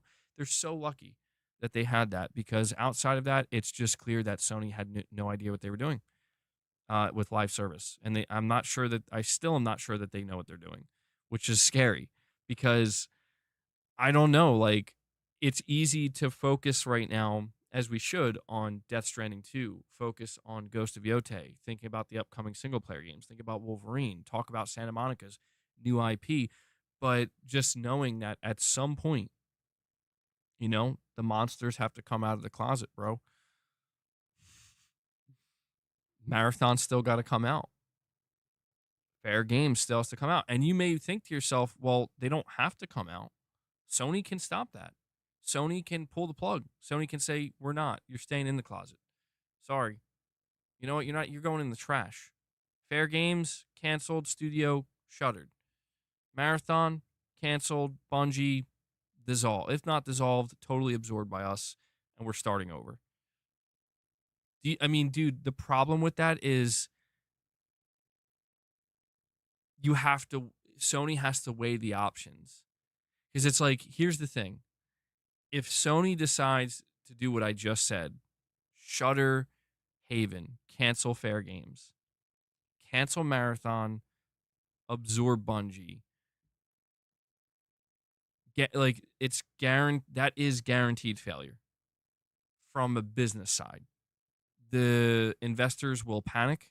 The investors will lose their minds, and it will be a very intense display of, we've been telling you things for the past, like, if you go watch Sony's last presentation, which, goddamn, you know what? Maybe we'll do that tomorrow. I want to react to the entire, it's like a 20-minute long video they made for their investors. Like, dude, they're constantly talking about Bungie. They're constantly talking about Marathon. They're constantly talking about their live service games. And I'm like, dude, are they just hoping that the investors don't understand? Because, like, I look at this shit, I'm like, Sony, I'm genuinely scared for Marathon, bro. Like, I am genuinely scared for Fair Games, where it's like, these games, like, how is Sony not more shook? That's a question I have. I mean that. I'm not trying to be, like, rude, but it's just like, how are they not more shook about what happened with Concord? Like, if I was Sony, I would be utterly terrified with anything I have in the works for live service. I would be shitting bricks, because I'd be like, Fair Games ain't looking much better. And Marathon, the way people are acting towards it, it looks like it's got a death sentence. Days Gone just got a stability patch. Nice. It's nice that they've been continuing to patch that as much as they have. Touch it up a little bit more. You think Sony's mad at Bungie? I think they're more than mad. I mean, we also have to wonder how much of this has to do with contractual agreements that they can't break, that they're binded to, that were signed in like 2023 when Sony announced they were acquiring them. Or was it 2022? They probably knew the risk when they started development of these games, so I don't think they really care. Yeah, that's true. I guess I'm more worried about from a reputational standpoint. I guess as like a fan and somebody who, is always, I always try to be enthusiastic about PlayStation because I think they do a lot of great things. But, dude, I don't want to ever, Sony don't make me go through that again with Concord. I can't do it. I can't do it because you know what? If they go through it, Like, they gotta cancel Fair Games, man. I'm sorry. Like, I'm sorry for the developers that work at that studio and that are working on that game, but they can't go through with releasing that. Like, there's just no way, because the problem is it would signal that they didn't learn. Like, Sony's whole thing about Concord is like, we'll never make this mistake again. It's like, okay, you know, all right, we'll take your word for it. But it's like, anyway, here's Fair Games. It's like you just made the same mistake again. You know, it's like, fool me once, shame on you. Fool me twice, shame on me. And I don't want to be in that situation with Sony, because I do expect better from them, where it's like, bro, you gotta know. And that's why I found the whole report from Bloomberg interesting, where Jade Raymond, the founder of Haven Studio, you know, she left, and it came after playtesting, and I think it was Colin Moriarty of Sacred Symbols, where he basically leaked out, somebody fed him information about what the playtest for Fair Games was like, and it just seems like it did not go well. And this is where I'm like, just what are you doing? Like, what are you doing? Like, does Sony really think they can save this? I don't think so, man. Fair Games is a title, and that studio was founded and built during the, I don't know, like the COVID boon or whatever, where it's like anybody can make a game, anybody can make a studio. There's money flowing in all directions. Anybody can do anything. Doesn't matter how garbage it is. And we're not, you know, we're in the opposite state right now, where it's like, dude, you can't afford to have these types of misses. But I'm more worried about, like, I'll take a Helldivers 3 over pretty much anything else that Sony's got in the works. Like, here's another question. Why haven't we seen a sliver of the Horizon live service game? Are they going to pair it with Horizon 3? That would be smart. Is the Horizon live service game actually going to look like Genshin Impact / Fortnite? I'm telling you, dude, this is where Sony's got to be aware. They got to be aware enough. Like, you're not going to get a positive reaction to that. Right? Like, I'm just trying to be realistic about it, where it's like, if you come out at like a upcoming state of play, and it's like introducing Horizon Online, and it looks like Fortnite just in the Horizon universe, like, you're cooked. Like, dude, you have Horizon fans? Yes. I don't think that's even what Horizon fans want. You're cooked. That's not, I know they're like, we got to appeal to the younger audience. Like, no, that's not, I don't know, man. I know Sony feels like they're trying, like they have to try. I know that they feel like they have to try, but there's just some stuff, man, where it's like, I don't know, bro. Like, I think you're better off making some kind of multiplayer live service Astro game than you are a Horizon, Genshin, or a Fortnite looking live service. That's my mindset on that, man. I really feel that that's the truth. Maybe I'm wrong. Maybe I would get fired and told to leave. I don't know what I'm talking about, but I just I'm still worried about Sony's live service, man. Like, Helldivers, it basically, if Sony's just like, you know what, we're not doing anything else in live service except Helldivers, I would be totally fine with that. I would be relieved. I'd be like, good, you got your successful game, you did it. Congratulations, Sony. Now go make more single player games and only focus on that for now. Maybe like 2 or 3 years from now, have one of your studios try to make a live service. That's fine. You know, every now and again, take a shot. I just don't like this balls to the wall approach that they have. It makes me a bit anxious, because it's like, man, I don't think I've ever been more blindsided by a game than I was Concord. Because I will never forget. It'll be something I always look back on when I think about weird things that happened in gaming and with my involvement, is like seeing that trailer for the first time. And even though it didn't show us anything, it was a 30-second teaser for like a year. I'm like, it might be good. You know, it's a PvP game. We haven't had a PvP shooter from Sony in years. They clearly believe in it. They bought the studio, and I really thought they may have cooked. I really thought that. And I couldn't have been more blindsided when it's like, this is going to be the worst piece of garbage ever released by Sony, bro. You don't even know. Like, you don't even know. Yeah, I don't mean to keep bringing it up, but it's just the whole conversation around Helldivers 3 fascinates me because I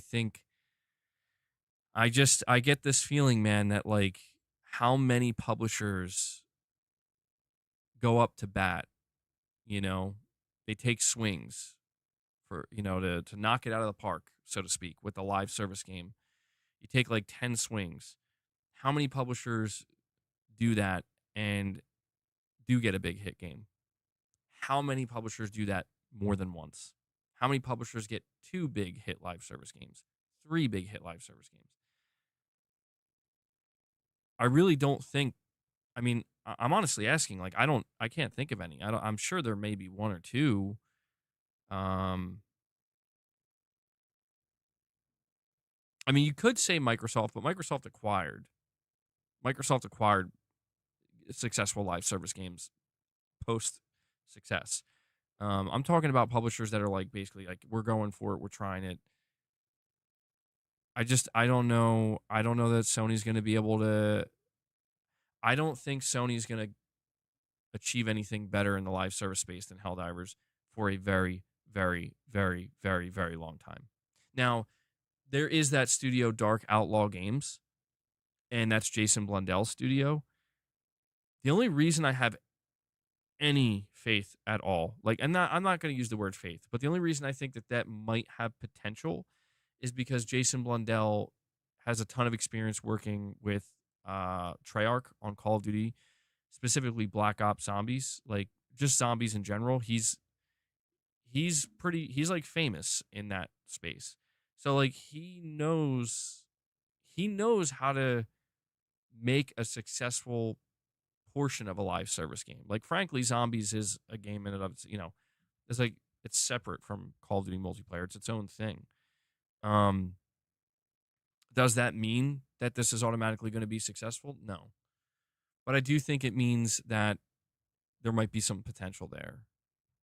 But I don't know. I'm very wary about that because they said the same thing about Jade Raymond and Haven, and she's gone. They said the same thing about Firewalk, where look, we got a bunch of Bungie, we got a bunch of veteran developers that worked at Bungie and Activision and stuff, and it's just like, it didn't mean anything.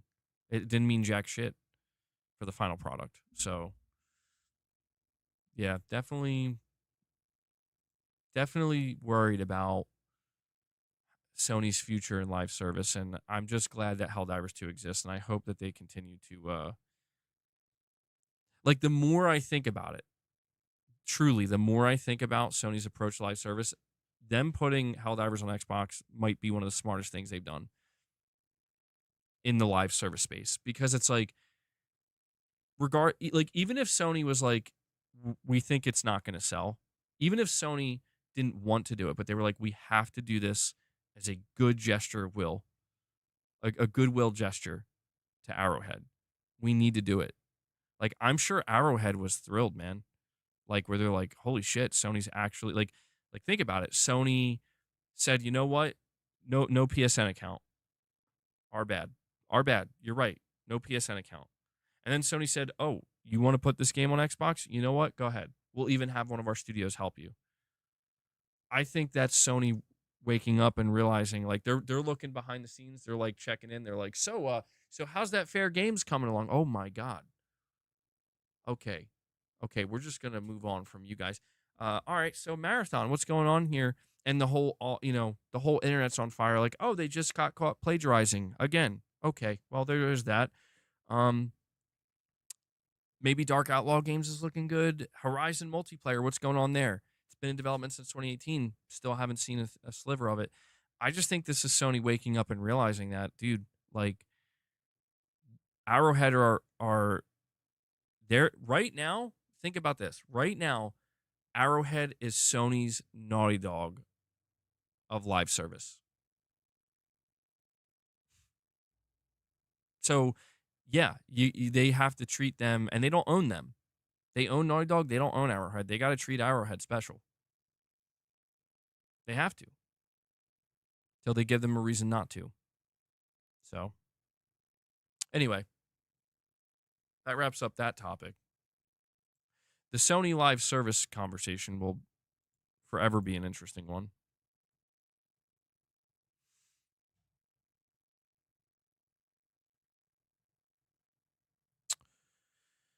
Oh wait, yeah, I keep forgetting about that Marvel Tokon. Yeah, I think that will. That's a really. You know what? Yeah, dude, I keep forgetting that game even exists. Why? Why? I guess because it doesn't feel like a Sony game. Yeah, that's going to be a big hit too, for sure. Actually, I keep forgetting to list that. I'm so focused on. I'm so worried about fair games and shit that I forget that, like, bro, they got Marvel Tokon Fighting Souls.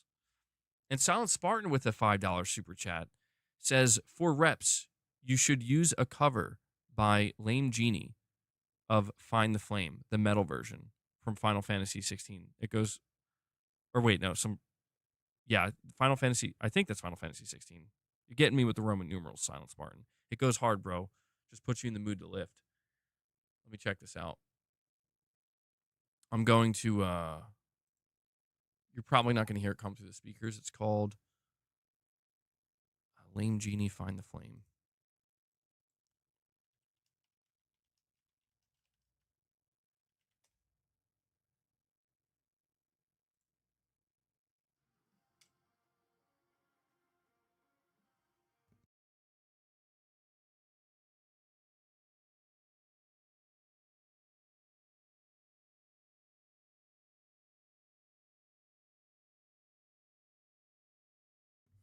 Damn, bro. Yeah, you're not kidding. That's got like a really epic sound to it. Final Fantasy Metal is the first I've heard of this. There's always a metal cover of something out there. I guess it's not surprising.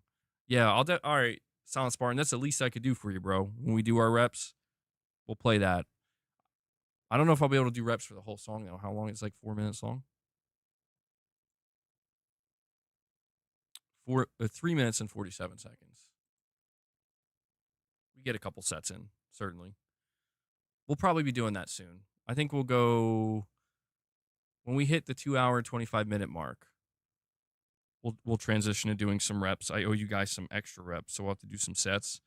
And then after that, we're going to head over to the members lounge and we're going to do some Astrobot gameplay, which my hands are already sweaty thinking about it because, man, I am going to get very frustrated.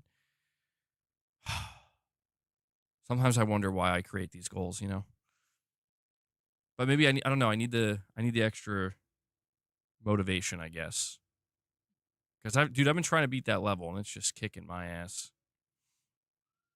But Silent Spartan, thank you for the super chat, man.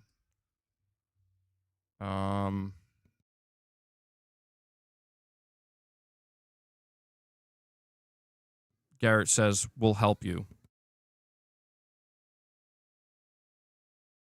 Guys, hold on.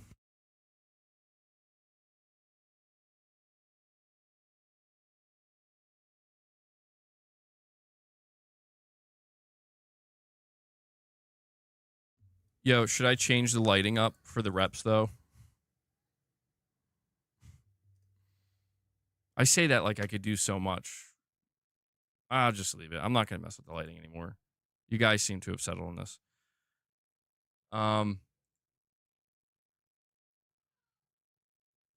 Yeah, Sony picked up Bungie in 2022, which is crazy because, like, man, where's the time go?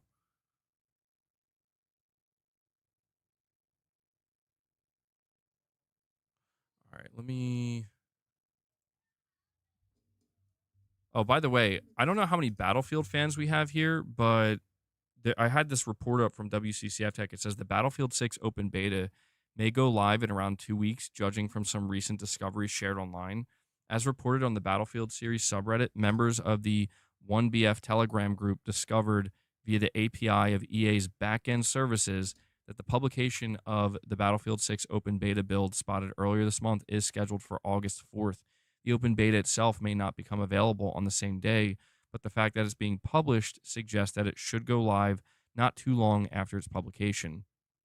And it is worth noting that apparently there is a full-blown Battlefield event that is going to be happening on I think July 31st, and it's going to be like a 3 or 4 day event, kind of like Call of Duty does it.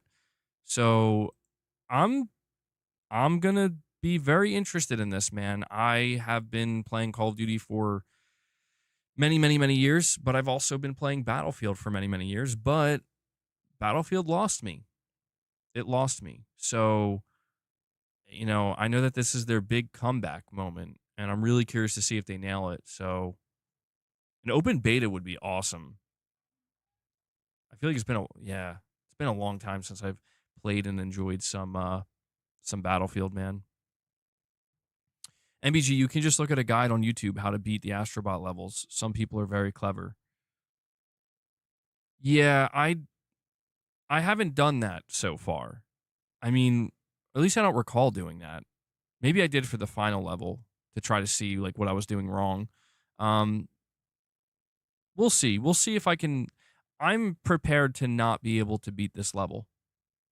Just so we're clear, I'm totally prepared to not be able to beat this level and to have to walk away from this members lounge being like, sorry guys, I guess I'll have to try again later. I'm prepared. But I just don't want to get frustrated. Like that's the problem. Once you start getting frustrated, you start to perform worse, and we'll see. If I get truly desperate, I'll look up a guide, but Broccoli Rob says Battlefield Bad Company 2 will be forever S tier. I agree. Yeah, I don't know that they would ever be able to top that, but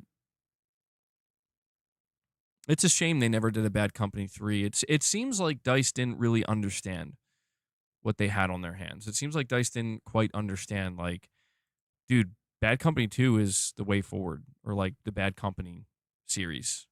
That's like the way forward at Battlefield. But all the people who made that game, I think they've moved on to who knows where now. All right, guys, we're going to do a last call for any support, any donations. We did hit the goal today. I have to say, I'm very surprised. I was fully anticipating that today would be a slow day, and I was like, screw it, I'll just throw up a 100 member goal. There's no way we're going to hit that. And you hit it. We got, again, shout out to Silent Spartan and Shadow Link. They tag teamed it.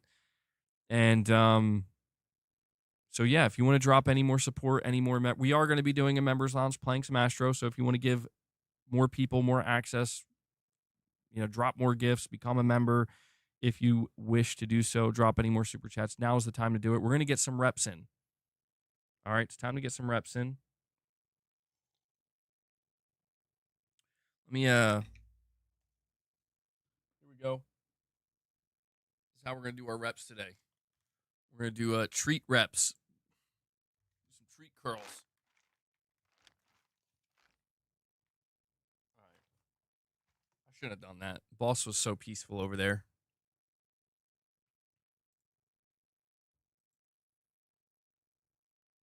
All right, so here, I'm going to do something a little bit different today. I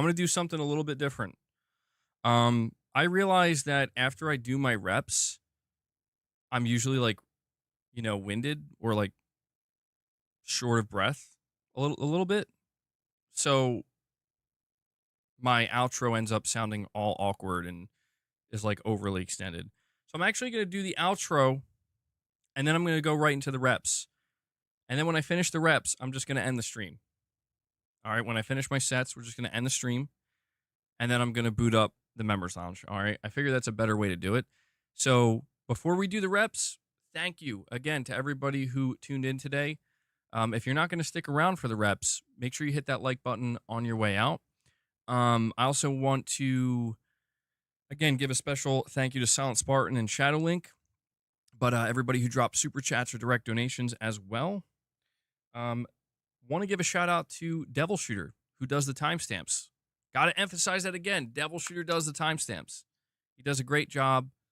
So thank you for that, Devil Shooter. Really appreciate what you do, man. And yeah. All right. Let's get those reps.